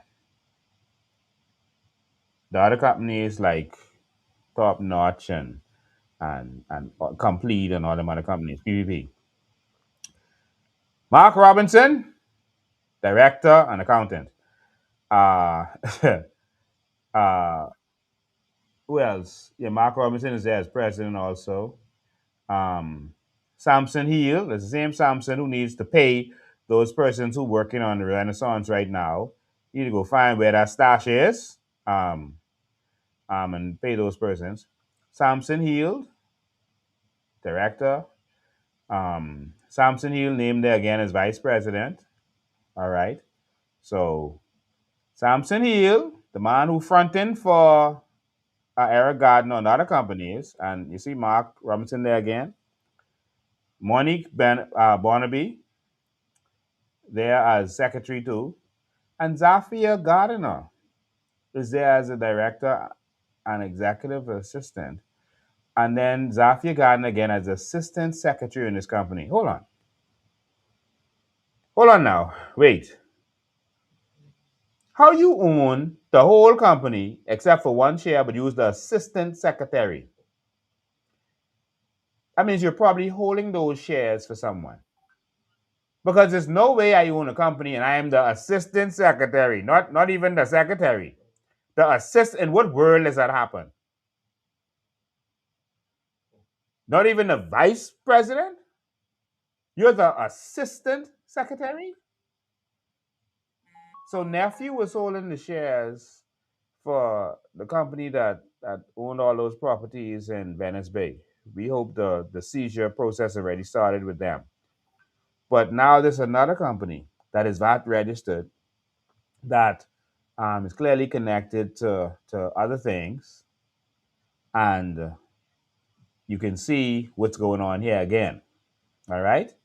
And this company was incorporated, according to these documents. I don't know what's going on there. Um, According to these documents, this was incorporated while um, Halkitis was the president of Top Notch. Very much connected, the same persons, the same people. Um, I wonder if I'm the only person who's seeing this. And here's where, oh, registration date was not 2020. I don't know why they had this, 2018. All right. Um, and limited by shares. And you can see the same address. The subscribers, Alicia Bow and Yvette Hamilton. The authorized shares is 5,000. 4,999 belongs to Eric Clay Gardner's daughter. And the rest, one, is Alicia Bow, the lawyer. All right. So, and here you can see the VAT registration because we do thorough investigations. Here you can see that VAT registered list. Here, all asset management um, investment company is right there as a VAT registrant.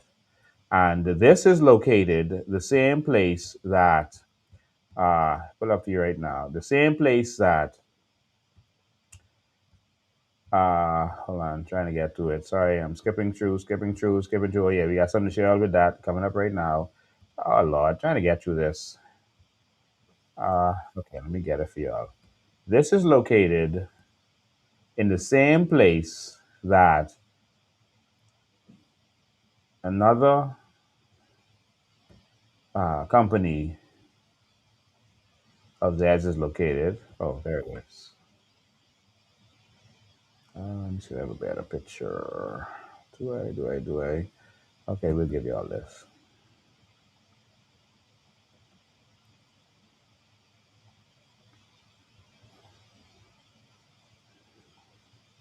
Here we go. So it's located there.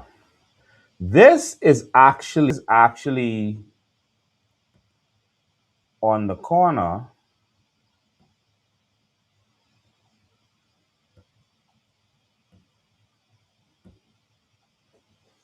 This is on Soldier Road. And so if you're driving east on Soldier Road, as you pass this building, you'll pass a church on the corner by Old Trail Road, and then NCA is right there on that corner also. So this is on the opposite side of the road. That's where this is. All right, this the yellow looking building right on the corner there. All is the good looking building. And so this is where all access is located, and another of their companies, and it is believed that this building, we don't know that. You know, when I know something, I say it, is owned by Player Garden also, but this building is for sale. All right, for $900,000. Like there's some kind of liquidation going on. All right, so that's where this building is, and the more investigators um, um, investigate this situation, there are a lot of people tied up and tangled in this. We've seen signatures of persons who are now part of the judiciary, which is concerning for us. Um, I mean, our country is really broken down as it relates to this. This is so widespread. This crosses the PLP and the FNM. The FNM has no moral standing as it relates to this. This is a serious, serious matter. All right. And so we need something to happen with this. I'm gonna leave the rest for another time.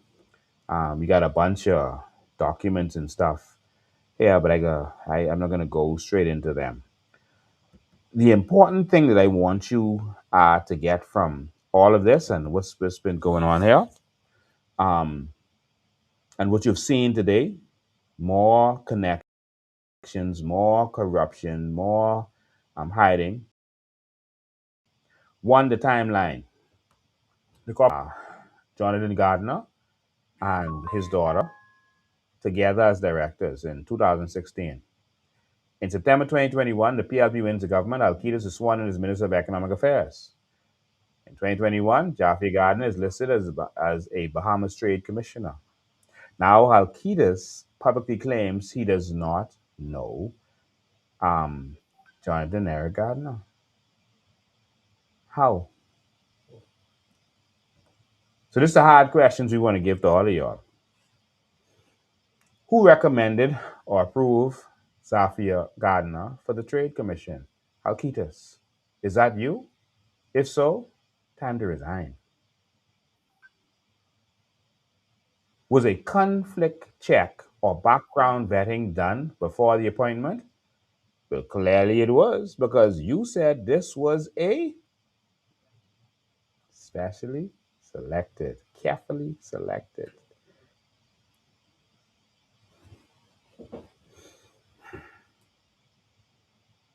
Did Ms. Halkitis know she was connected to Jonathan Eric Gardner?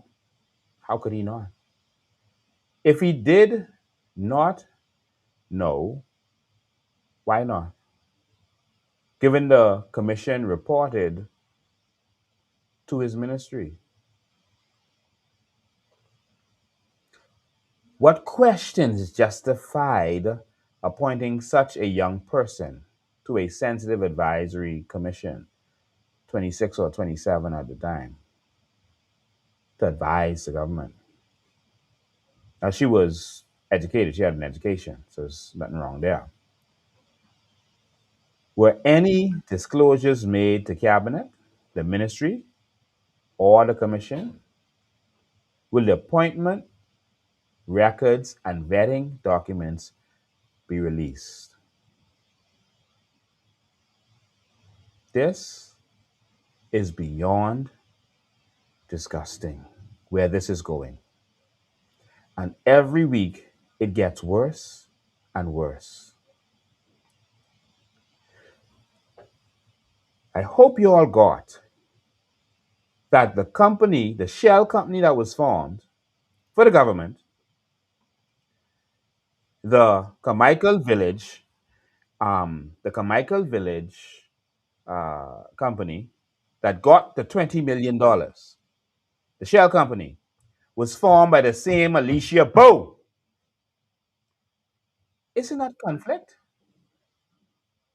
How the lawyer for the PPP man formed the company for the company, the fake company the government formed? You're paying attention? Or is it just me? Maybe it's just me.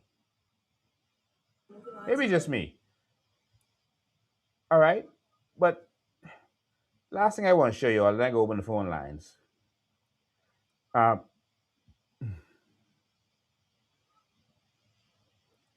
uh, eh, this what you're about to see is the player getting rescued, and he kept that money strapped tied. I mean, tight to him. Um,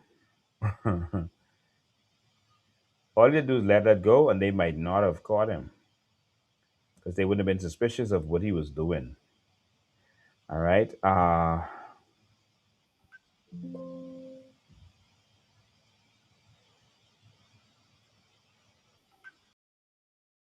What did I do? Okay, hold on. So right there, that's player.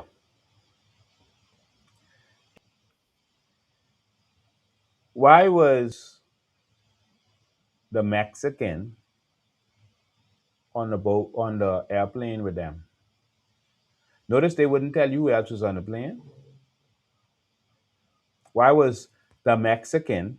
Y'all see it? That's player right there with the thing strapped around him in the raft. The fella taking the selfie right there. That's the Mexican.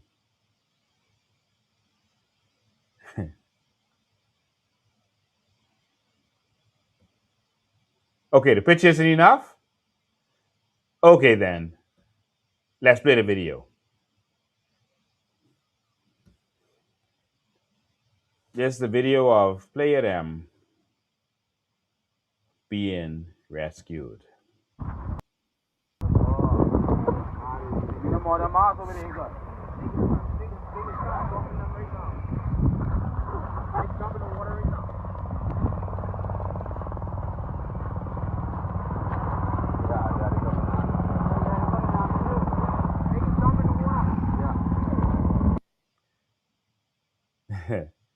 So you can't kill a Mexican.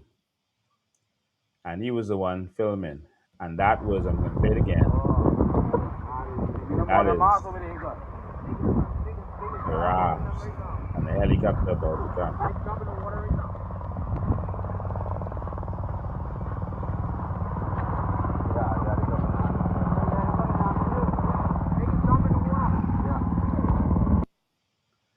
Now, I can play this one more time, and that's because I want you all to see what he said in the last clip. You see, on there, he said, you can't kill a Mexican. Well, I want you to see what he said at the end, right before the clip cuts. He put some writing under there. Almost there. See, they say you could drop something in the water right now or jump in the water right now. But anyway, it's about to come. Right there. I don't know if you can see what that says, but it says, had to get the raft out to save these black people. That's what he said. Had to get the raft out to save these black people. See it there.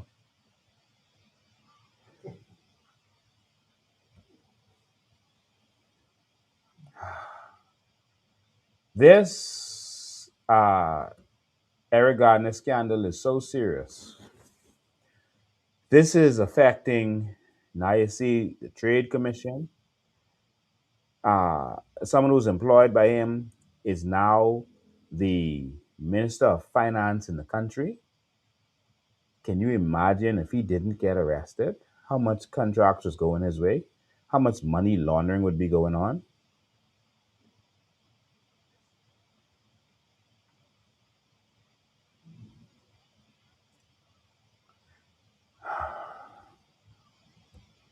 The phone lines are open. 803-5995 is the number. 803-5995. You can call in. Make sure it's not on silent. Yeah, you're good to go. You can call WhatsApp or regular line. 803-5995 is the number. What do you have to say about all of this? Do you disagree with this? Because you don't have to agree with it. You might think that this is a nothing burger, like the hot dog man says. What do you think about all of this? 803-5995 is the number. That's it on the bottom of your screen. 803-5995 is the number. So call us. What do you think? All right. So see, a lot of y'all are on here. What do you think about all these things we discussed today? What do you think about MArvin Dames and his connection?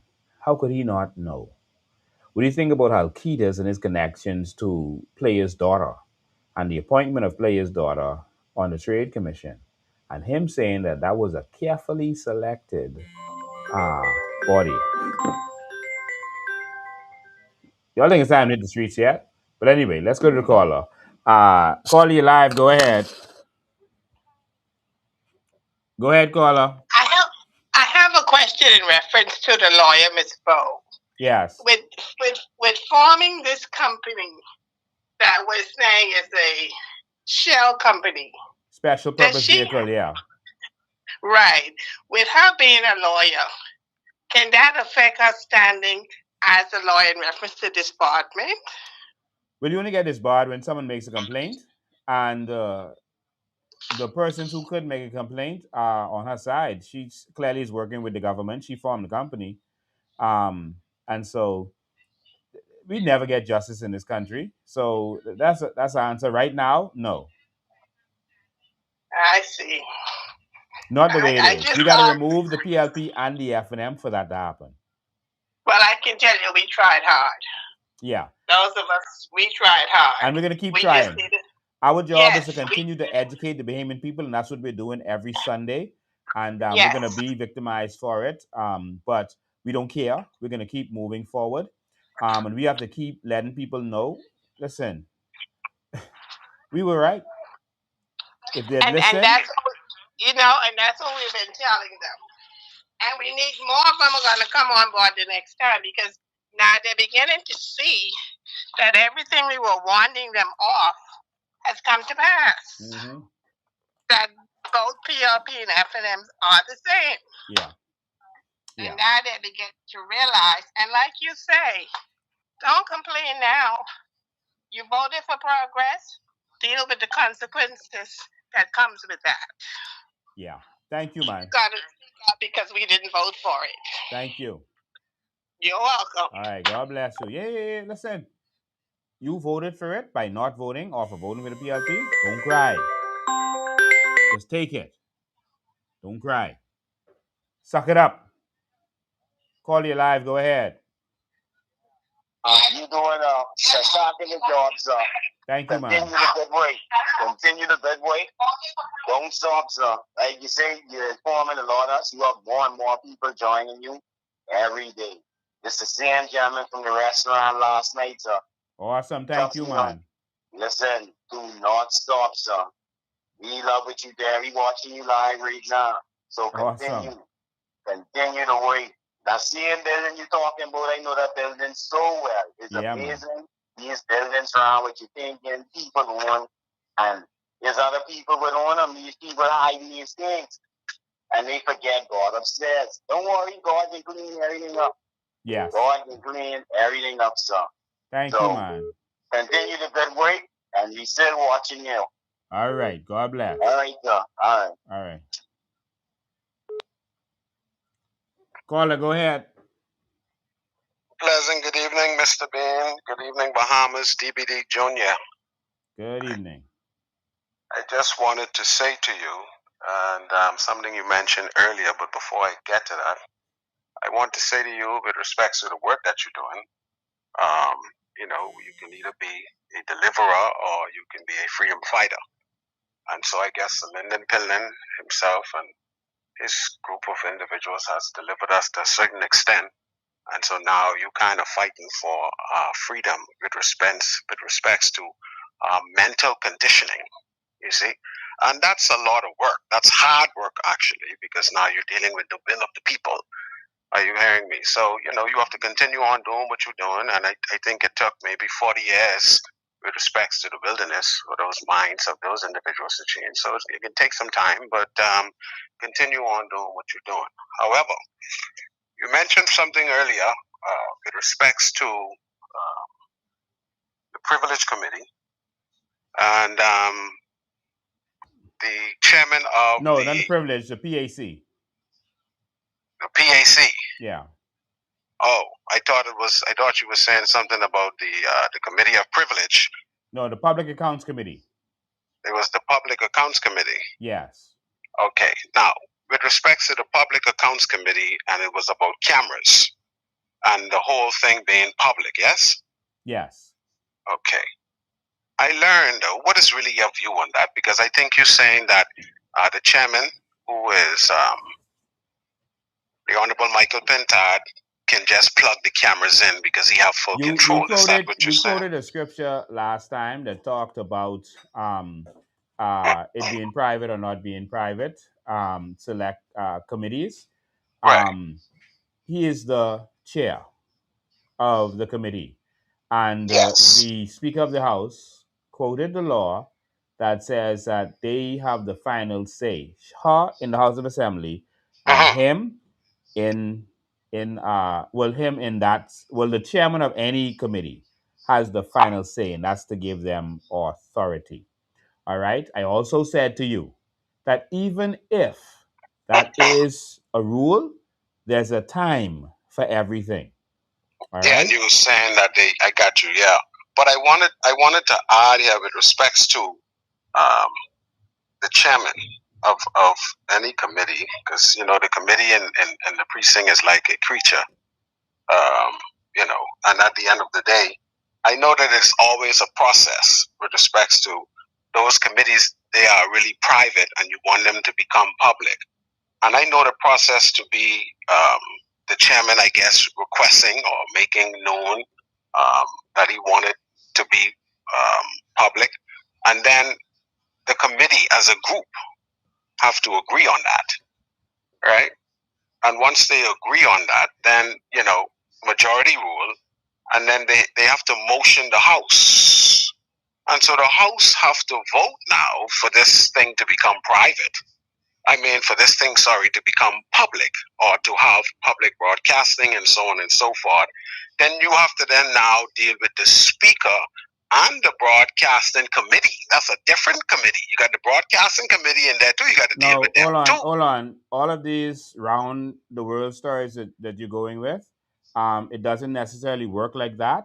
And we don't have to spend much time on this because if the leader of the opposition was strong, he Mm-hmm. would do what he has to do and let them sue him and Yeah, I got take you on him that to part there. court.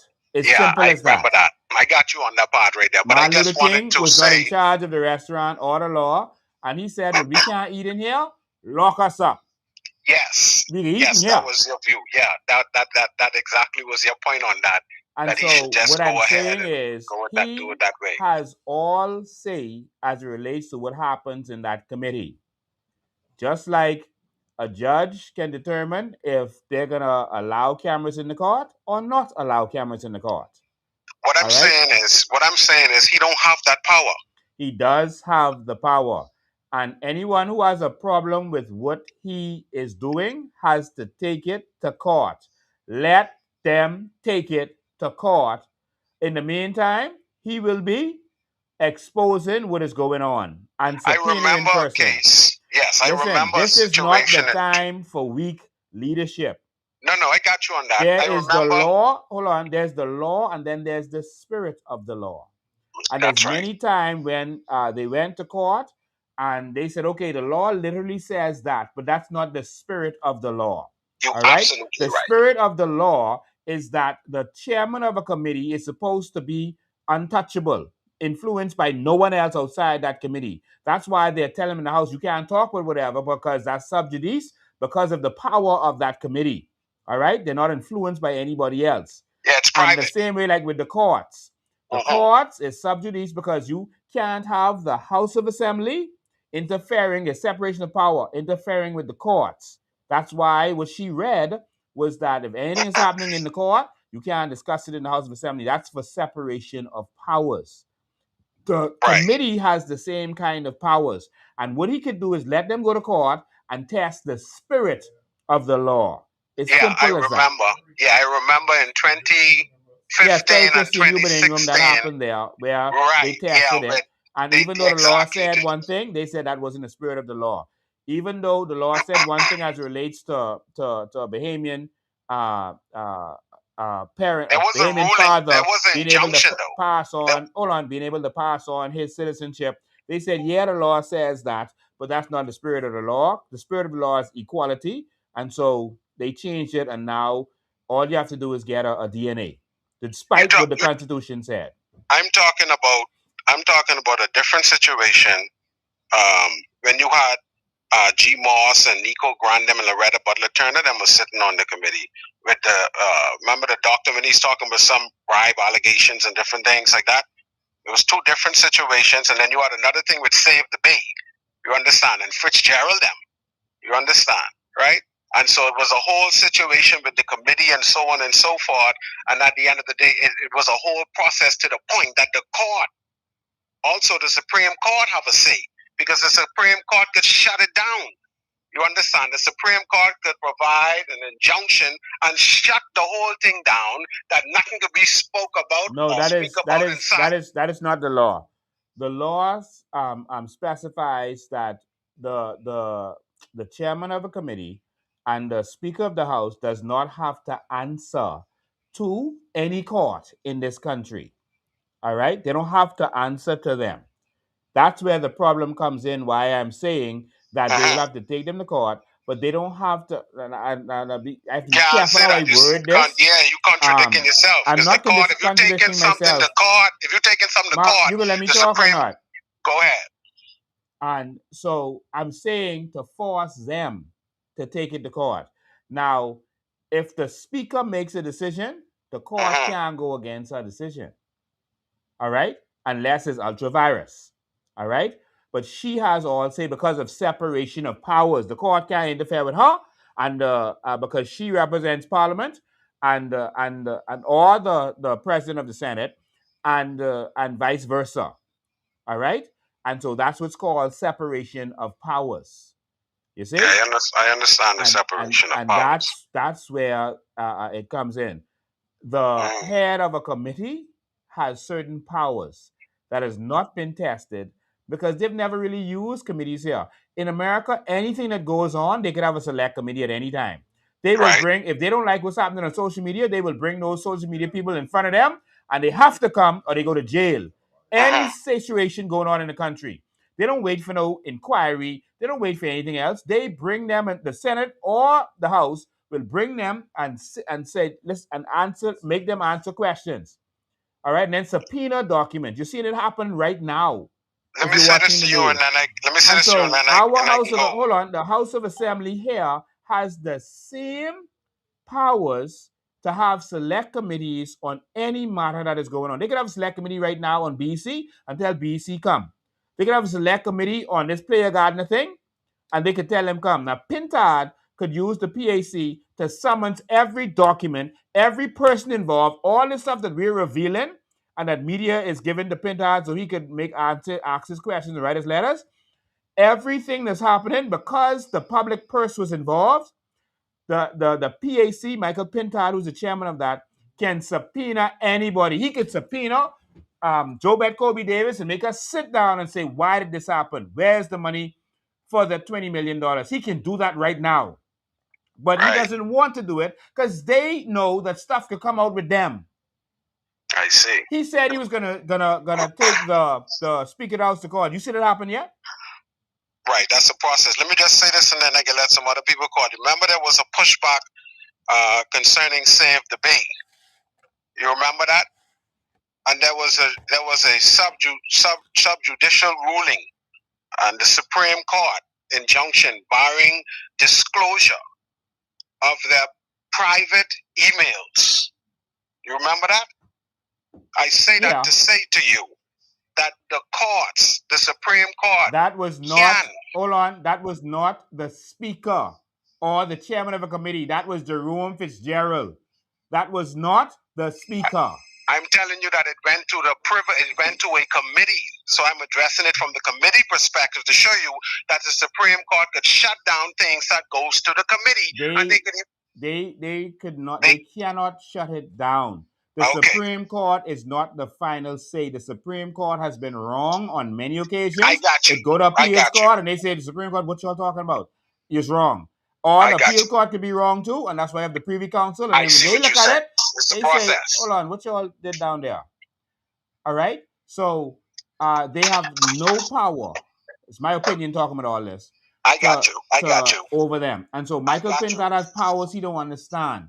And that's why when the lady read that foolishness to him about something being before the courts, that they can't discuss it, that's absolute garbage.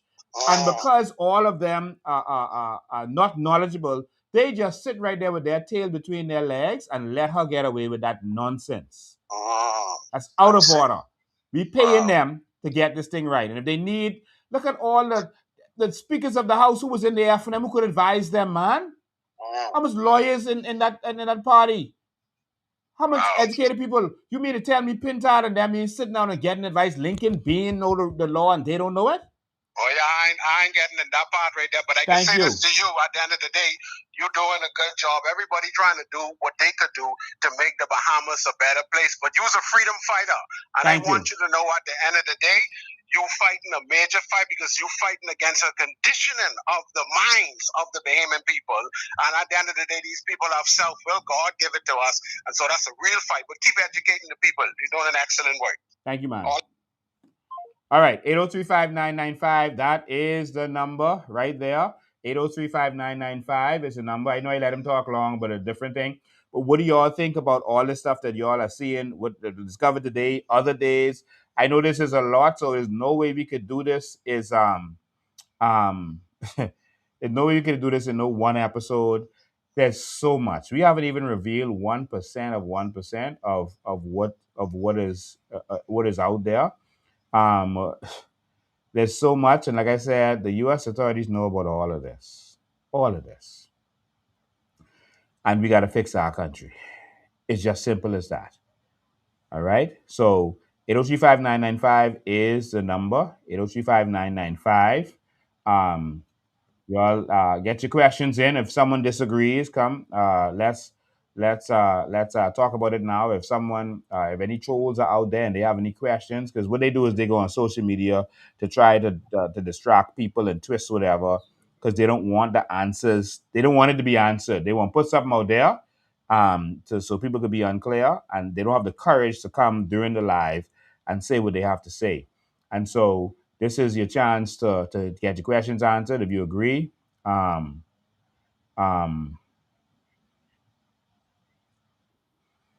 says we are broken badly.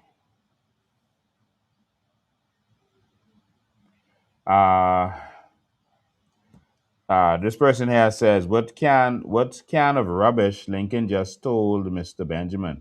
I don't know. You can explain what you feel is rubbish that we told Mr. Benjamin. That would actually help. I think what we said to Mr. Benjamin is our opinion of the law.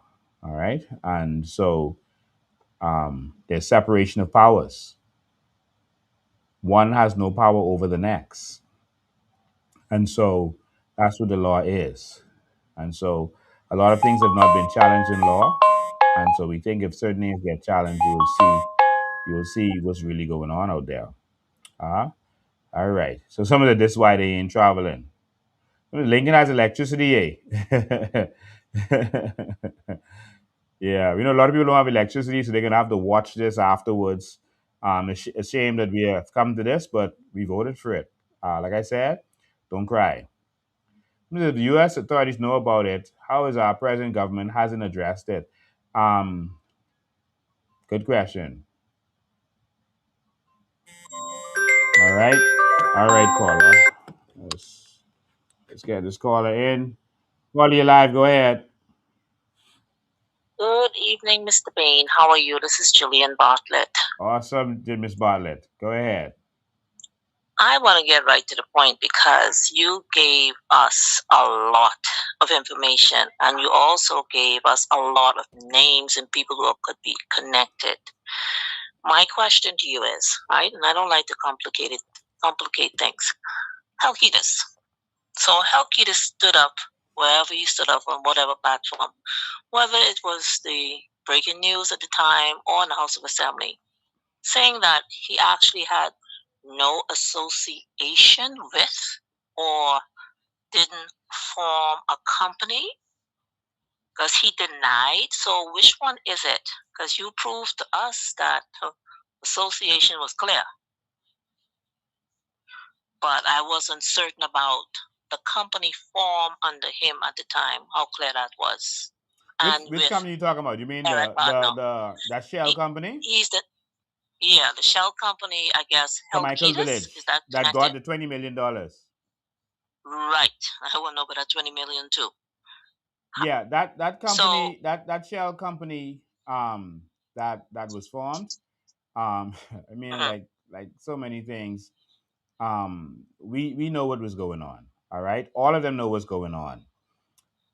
We don't even mhm, need to be rocket scientists to understand this. Everyone was complicit. The F and M, because Carl Bethlehem know what they was doing for Eric Gardner before election, mhm, mhm, dealing with all his properties and all that. So they in essence helped this man launder his money with properties that was being bought and sold and right, whatever else was happening.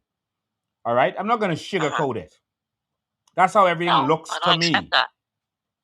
Mhm, All right, so yes, the PLP uh, initially signed the contract, but the F&M had to put this into execution. They had to put this forward, and mhm. they could have stopped it like they stop other stuff. But of course, the Attorney General was now the man's former lawyer. This You bold only lady. seeing this mix up? Carl Bettel became the Attorney General, and player was straight. Wow. He on the So, cabinet. Halkitis. Michael That's the one I Folks. want to know about. Say again? Halkitis is the one I want to know because he was the one who spoke publicly that he has nothing to do with this or something he said. We are He showing formed the companies or associations you piece by showed, piece. you showed where by association. You showed the pictures and everything. The man's name there, they're all there together, shaking out on something, agreeing on something. So Halkitis is the one who blatantly lied to the public. Yeah, he has Okay, to resign. now we know. He has to Now we resign. know. That's all I want. I want clarity. I don't want no big discussion about, this one did this one did that. I just want direct And they clarity. ended the And I house got it. early because they don't want Mm-hmm. to answer to this. And so they are now taking the voice away from Out. Michael Out. Pintard and No. them, Out. Mm-hmm. and they are hoping that everyone won't be watching me, and the media won't be covering what I'm doing or even crediting us for what is being exposed. And so they're hoping Right. that most people won't hear what's going on. And so it's going to be up to Mm-hmm. every Bahamian listening to this to spread the word. Don't talk about nothing else. Don't let them distract you with all them other talks. Talk about what Yeah. you see on the Well, live. That's why we do this every Sunday and get the truth out there. mm. Well, we ain't worrying about no credit because we already know what's been No, we ain't exposed. worrying about that. And that's why they don't want. Yeah, we don't worry about things like that because we have other media ways to get the message out, and Yeah. it's out. All right. Okay? Let me take this other call. Oh, we missed All them. right then. All right, but thanks Take for your care. call. 803-5995 is the number. 803-5995. You can regular call or WhatsApp call. 803-5995 is the numbers. All right. And so, any questions about all of this that you saw? What do you think about this? MArvin Dames, the F&M. How progress looking? Lights still out. Boy, you all enjoy it. What Leslie said the last time he was in, your egg is sweat. I mean, they say these cold things, Bayman still vote for them. Still vote for them. He telling you your egg is sweat and he ain't paying his light bill. He owe them $500,000 and he telling you all your egg is sweat. And people say, yeah, but I like Leslie. Leslie, he used to bring the backhoe and push down the bush. The things that impress Bahamians. We got to do better. All right, that's it. We ain't getting no more calls. So, ladies and gentlemen, this has been another one. We're going to continue next week. We know that a lot of people don't have their power right now. So, even when you get off this live, share, share, share. Make sure the Bahamian public knows exactly what's going on. Don't listen to the trolls and their lies. Ignore them. Don't call me asking me if nothing is true. They are paid to lie. All right. Every time we have a big exposure like this, they make up some new story. They are paid to lie. That's what they do. All right. So and they are going to attack. They're going to sit down and let us just educate you all just like that. And so expect it. It's coming. All right. But don't be moved by it. Let's just keep doing what is right. So no matter what they say with me, That don't justify them money laundering with our public money, taking children's uh, scholarship money to give to a drug dealer, the money launder, paying this a loan, $20 million loan in the bank, but they paying the staff in cash. Yo, y'all see what's going on? Would y'all like that, eh? Just some people throw their hands up in the air and say, what you can do? Well, I can tell you that the Coalition of Independence is going to continue to fight for the betterment of this country. We're going to continue to fight for this country. It's the only country we got. You're going to get hit with more taxes. You're going to see more things happening in short order. They're going to do all the bad things early because they know you can forget by the time of the election. All right? And so we need you to wake up. Wake up, Bahamas. There's so many Bahamians who have come to us since the election and said they didn't vote because they didn't think there was any profit to it. But now they're going to be supporting the COI. Call you live. Go ahead. I was trying to figure out on that Colina deal. Think we could touch on that briefly. I'll hang up and listen. Mm-hmm.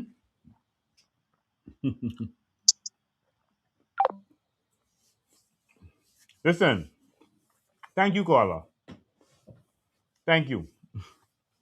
I was supposed to bring it up in the beginning, but I was trying to rush through and forgot that. The Bahamas government pays for insurance for government workers. All right, certain government workers. Colina is owed, you're sitting on, over $100 million. We actually have the document to show that, but I don't have time to go through everything right now.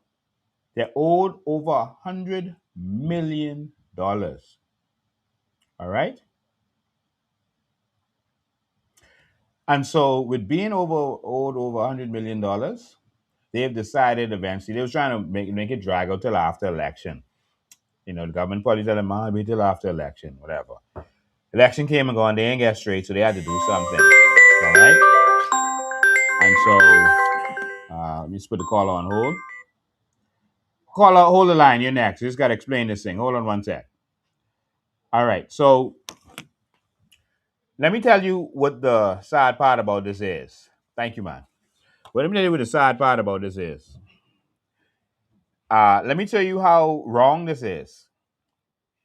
If you have an insurance, you're listening? If you have an insurance and you don't pay your insurance, it is not suspended and restarted. It's lapsed. It's canceled. Insurance done. What is this? It's suspended and restarted. That is unfair to the rest of the people who put into the insurance pool. That makes it unequitable and unfair. I don't care who it is, whether it's the government or not. The government should pay. And so if the government is not putting in their fair share for this health insurance, like the rest of us, that means that they are not contributing and taking the same risk that we take in. Do you see? Everyone put into the pool. And if someone gets sick, they get out the pool. But if the government can operate without putting into the pool, it's not fair. I don't even think that that is legal. Do y'all understand? So this suspended and restarted thing, that's garbage. The government needs to fulfill their obligation. And here's where it gets serious. How you mean to tell me you went over for beaches and parks by $141 million? That's the overage. The budget was $30 million. So this $170 million. You owe them $100+ million. I have the actual numbers. And you put that towards a park budget, and we don't see where these parks in good shape. Okay, we lost that caller. You put that towards the parks budget and didn't pay the insurance for the most critical people working in the country. Police, people who are in the most danger. The teachers who are at risk for getting sick because they're dealing with all these different people from all over the place. No insurance. Teachers, police, defense force, customs. Customs meeting the people at the gate.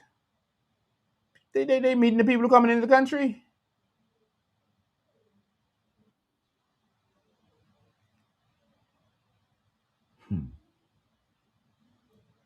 All I want right now is for them to have, they like have cabinet in other places, like how they had it in Freeport. I need you to have cabinet in Miami, please. There's one cabinet meeting in Miami. I want to see that.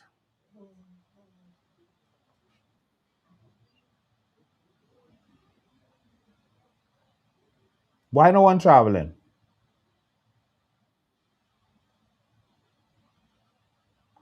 Let me see, let's chat about the prison and the hospital. Ah, my God. What do we say? We had plans for a wonderful health city. We had one of the biggest health companies in the world ready to come in if we won the election. They don't want to work under PLP and FNM. But people chose to either not vote or to vote for the PLP. I know they cheated, and we haven't heard from anyone yet about this court thing. And we've paid, and we filed for this court matter for the leave to have the election court. What's up? Is it hearing it? What am I missing? They say my phone malfunctioning. No, this ain't ringing. Okay. Tell whoever that is, keep calling. All right. So, what is there to talk about? We just need um, the PLP and the FNM gone. The FNM is now discussing removing Pintard and putting Andre Rawlins there. Senior FNMs have expressed that to me. And Lincoln Deal. But, okay, what the difference could be? What's the difference? We need real change, man. Real change. All right, real change. A person's calling person two with me and saying that they ain't getting through on the phone. I don't understand. The phone right here and it isn't ringing. All right, call you live. Go ahead. Good afternoon, Virginia. Good afternoon. You know, we have to be ever so careful as Bible students on what we say about people, because not everything on the surface means exactly what it is. And somewhere in our Bible, but it being the tells us we must not bear false witness against our neighbors. Yes. It also tells us we be slow to speak and quick to listen. Yes. You know, my mom told me something when I was growing up, and I'm sort of understanding that now. She says, son, silence is golden. And there's the time to speak, and there's the time not to speak. There are a lot of young men in prison today based on false information. The government of America is running something on Mr. Gardner. I think right now, if you put Mr. Gardner in a position where he's guilty and not proven innocent. A few years ago, Brother Bean, I was arrested on American Airlines and didn't know until I got to the States. And when I got to the States, the person flashed their badge on me. So we'd like to have a word with you. Do you believe they're trafficking drugs between your country and our country? Said, no problem. So they said, so they checked me out, they didn't find nothing. And that happened twice since I was traveling to the States. They didn't find the last time they stopped me. They said, would you like to work along with us? We'd like you to see if we could find anyone in the Bahamas who's doing anything they should not do when it comes to drugs. And we'd like to be one of our informants. So I took their number. You know what I did? I went to a Christian bookstore and I bought them 10 Christian books. I said, over here by Jennings on such a road, come on by. And they came running. Well, where do you got something like that? I got some, I got some hope for you because I don't do dope. And they haven't bothered me since. So we got to be very careful of these sensationalized things because in the judgment we can give it a call for every word we speak. And if it ain't so, God forbid we find ourselves in the kingdom of hell. That's all I call to say, Brother Ben. Let me before you go, let me help you with something. Let me help you with something very clear. You are a private citizen. What you do is none of our business. All right? If you sell drugs, that ain't our business. That's nothing to do with us. If you make a mistake in your life, that's nothing to do with us. The courts could deal with you, and that ain't our business. We don't need to be dealing with that. But if you are getting government contracts, that's our business. If we are paying you on a $56 million in rent, that's our business. If we don't have a Freedom of Information Act, the Lincoln Bean and the COI is going to be the Freedom of Information Act. Okay? We have to stand up for our country that is being run incorrectly. The people have to stand up. We have to do something. We can't sit down and see stuff going wrong. The politicians won't answer any questions. They say it's a nothing burger. They walking away from the media while they're talking, not answering the people, and no one must say anything. God does not like that. The Bible says that if someone is committing a sin and you see it and you don't say something, then you are also guilty of that sin. That's what my Bible says. I don't know about yours. I agree with you, Brother Ben, but the problem is, how do we know people? Okay, you brought this thing up a government contract, right? Now, the government contracts are given to people on both sides of the divide. But in 1 Samuel chapter 8, I want you to listen to read it. In 1 Samuel chapter 8, God told us to leave these governments alone. He said, I will be your government. Our citizenship is in heaven. And in 1 Samuel chapter 8, verse 18, here's what the Bible says. And when you cry out in that day, when the king you have chosen you, I, God, will not hear you. And here we are. See, my citizenship is in heaven. God takes My brother, you mixing up the children of Israel and the arrangement God had with them, with us. There's nothing to do with us. All right? God wanted a king for them who was coming. They said they wanted a king like the rest of the people they wanted today. God was talking to them at the time. Don't mix up the Bible because I am a theologian. I'm a master theologian. So don't mix up the Bible to the Bahamian people. God wants accountability. God hates people taking bribes. God hates government corruption. God hates the oppression of the people. And the voices of the people are crying out right now to the heavens because Bahamians are being beat down in this country. Man get locked up for billing on crown land while the Haitians billing all over this country. And the foreigners coming here taking all our houses and billing and getting every advantage. And we must shut up. That's a drug dealer. Hold on. I am going to speak the truth. And who don't like it too bad? Y'all know what y'all could do to me or try to do to me.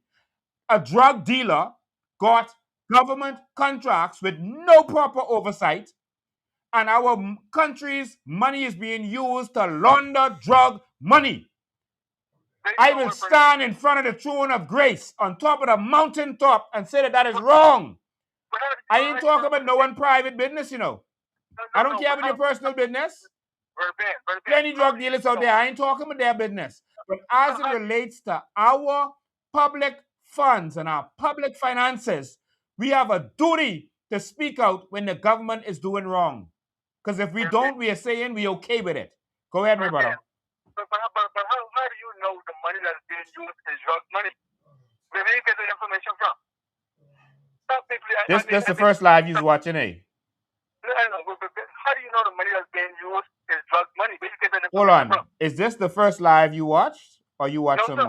I watch many, but today, you know something, let me call in and just say this on the record. Maybe not for you, but for everyone else who's listening. How do you know the money that's being used is drug money? I got to go over information in several lives to explain all of that to you. I think the Bahamian people understand exactly what's going on. My brother, the man was arrested for drug dealing and money laundering. When he was arrested for drug dealing and money laundering, they did not, in this country, seize his assets like what happened to 90 Knowles. They took 40 million of his money to make sure when he does come out, he doesn't use that to now go into business and wash his money. That never happened with this gentleman.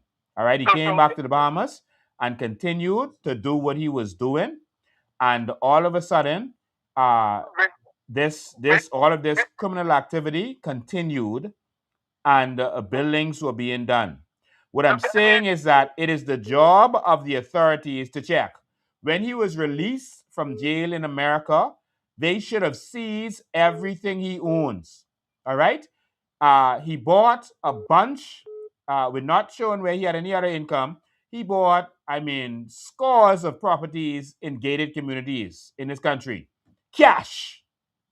All right? That is typical. Hold on, I'm going to let you talk, but you asked me a question.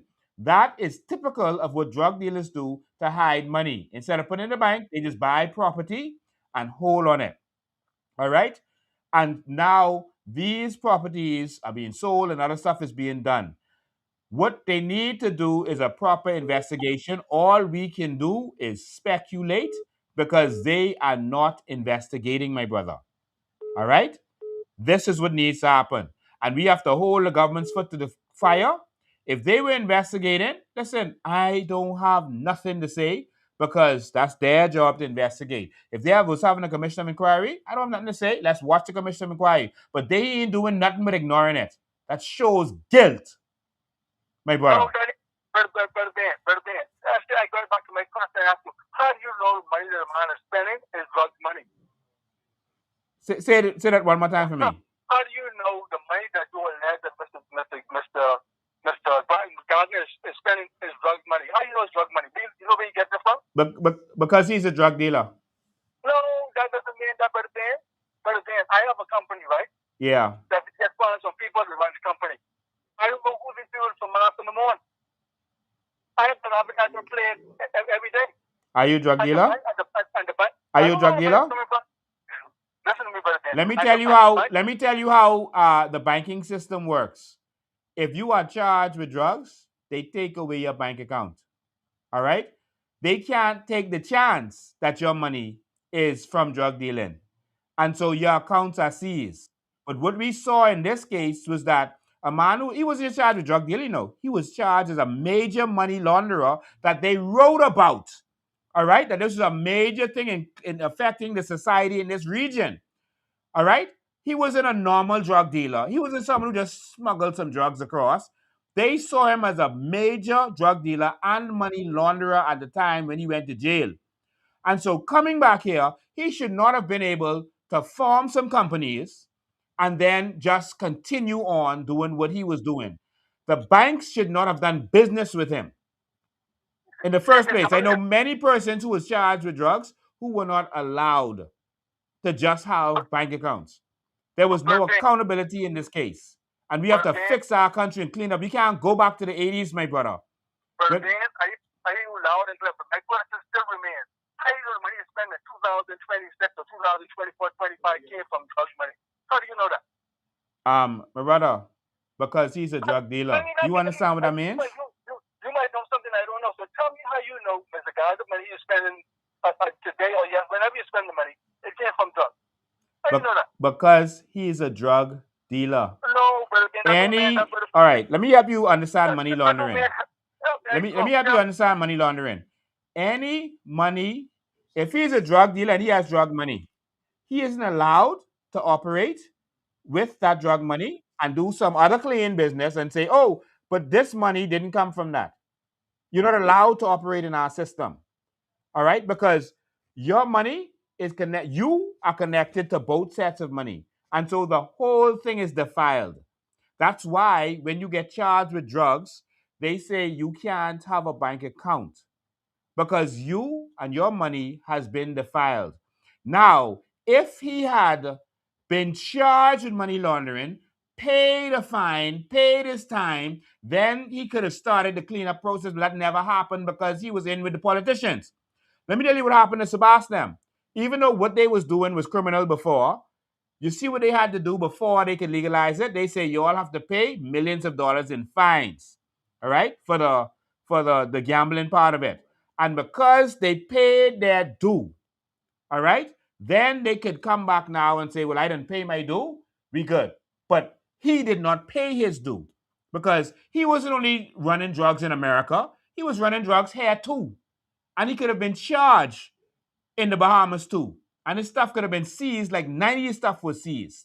All right? But if he could just come back, no repercussions, because you don't know if he didn't take that same money, the same properties that was bought with drug money, if you don't know what's going on, you can't just let him come and have government contracts, man.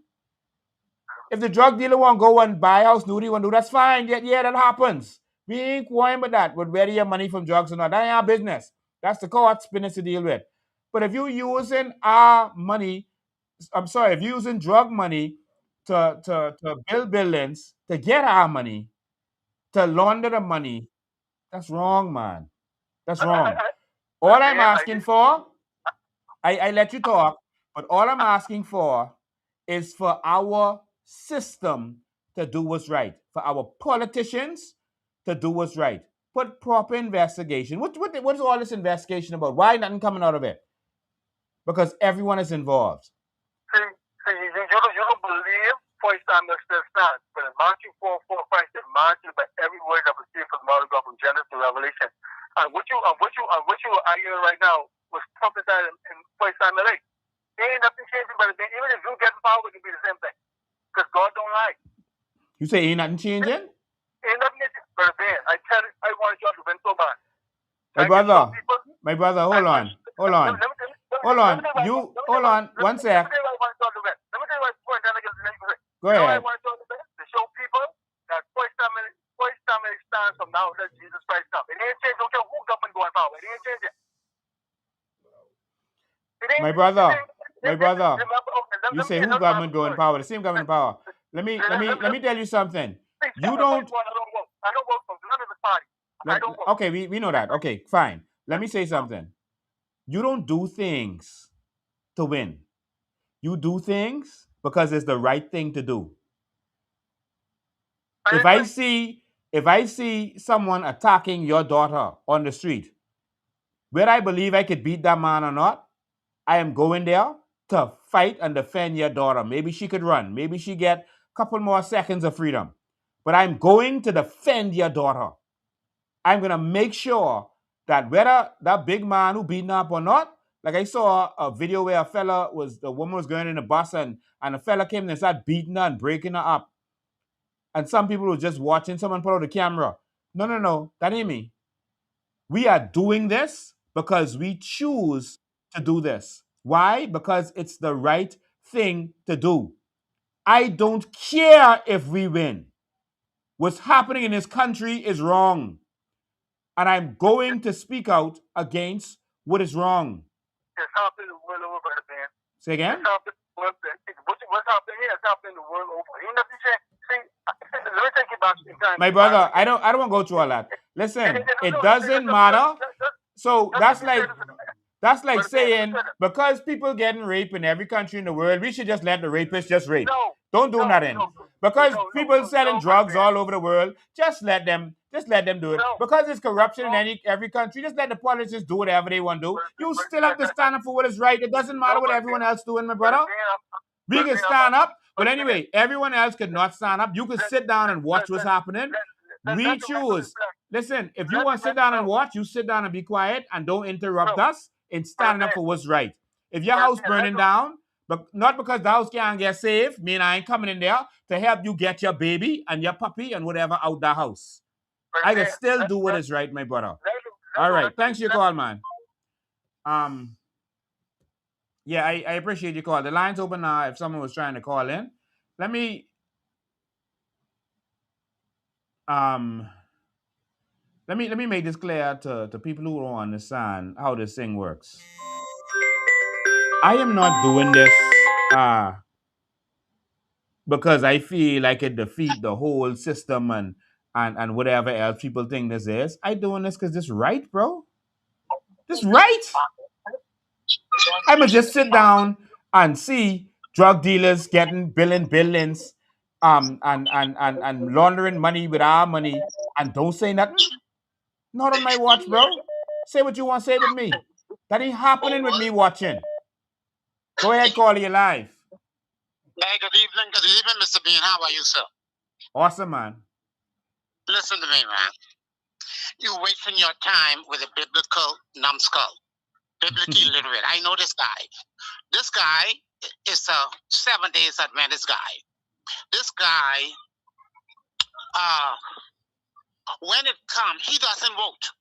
He doesn't vote. He quoting scriptures that has nothing to do with dealing with governing. And God has set up governors and government in every country. How he does it? He does it through the people. We know that 1 Samuel chapter 8 talks about the prophet Samuel when God was the ruler, sovereign ruler over Israel. They said they don't want a king. They wanted a king like the other nation. And God turned it over to the people.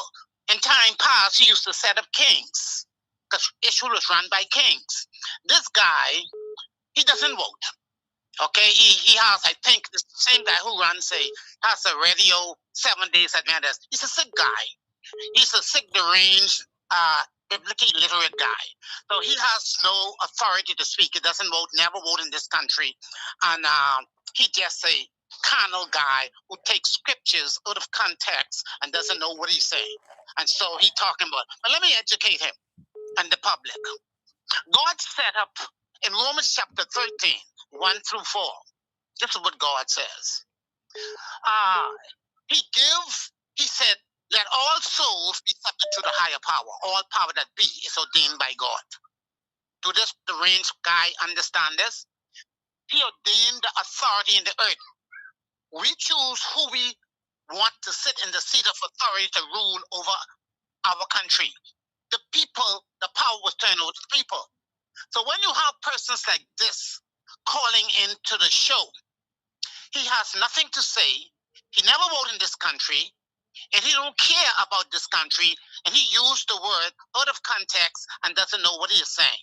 God sets up government according to 1 Timothy chapter 2, 1 through 5. He sets supplication, prayer, thanksgiving be made for all men. And then he talks about kings. Must pray for them. Why is they sitting in the seat of authority? And all those that sits in the seats of authority. So we must pray for those because we are the one who choose persons and sit them in the seat of authority to govern our country and to make it better for our lives. And so when this guy talking about we should not get in government, he talking nonsense. He don't know what he's talking with by the band. And you sat there, I mean, I know you wanted to hear everyone and talk. It got me real angry, and godly anger in me when I hear the nonsense and the numbskullness and the biblical illiteracy coming out of this this guy. I think his name is I don't want to call his name, but the situation is. But we don't have to go into all that with him. We have to go into all that with him. He already had enough attention. Okay, but let me say this to you, Brother Ben. Listen, to all of you who are listening and persons around the world, every country is run by a government. And the system that is in the world today was set up by God. In essence, authority. Government is authority and was set up by God. It is clear, Romans 13, 1 through 4. And he said that they are his ministers, and he gave them a sword to execute the sword on them that do evil. And the Bible said we ought to pray for those who in authority that we may live a peaceable life in 1 Timothy 2, 1 through 5. So when persons talking about government and they don't understand that we need government, but we need the kind of government who sits in the seat of authority, who will govern this country in righteousness and not corruption. And let me say to you, Brother Ben, my brother, what you are doing, it take a real man. It take a man of God. It takes someone who has integrity to expose the evil, the old ancient spirit of corruption. You see, there's three powerful truths about money. The power of money to answer all things. the love for money, it births a spirit of greed, and it the cause of all evil. And so, my brother, what you're doing, I standing 100% with you. And guess what? And the big people of common sense, which is the highest degree, they are with you. They understand what you're saying. Halkitis need to resign. And the prime minister of this country, Philip Brave Davis, if you listen to me, I'm going to tell you something. You need to fire Halkitis. If you don't fire him, according to the information that Mr. Bain has released, it is out there in the public. It's around the world. It's there. You can read it. Your job as a prime minister, when you have persons tied into corruption, then you must do the right thing. We as an organic seed behemoth, we want you to do the right thing. Tomorrow, call Halkitis in. Ask him to resign, or you fire him. If you don't, then it shows what type of person and where your integrity, if you have anything. So I'm saying to you, Mr. Prime Thank you, Minister, man. do your job. Fire him. God Thank bless you you. and have a beautiful day. All right. I am. And someone asks why we keep doing this, why we keep going, etc., etc. I like what Neo said to Mr. Anderson. I'm gonna play it up for you. Do it. Why? Why get up? Why keep fighting? You can't win. It's pointless to keep fighting. Why, Mr. Anderson? Why? Why do you persist? Because I choose to. So if you want to know why I keep fighting, it's because I choose to. Because it's the right thing to do. Cowards fight only when they know they're going to win. David didn't know he was going to be Goliath. He did because it was the right thing to do despite who was standing in front of him. And I am, in the spirit of David, going to continue to do what is right, despite what is standing in front of me. Why do I keep doing it? Because I choose to. Now, you could choose to just sit down like the slaves and say, ain't nothing could change. Didn't slavery eventually end?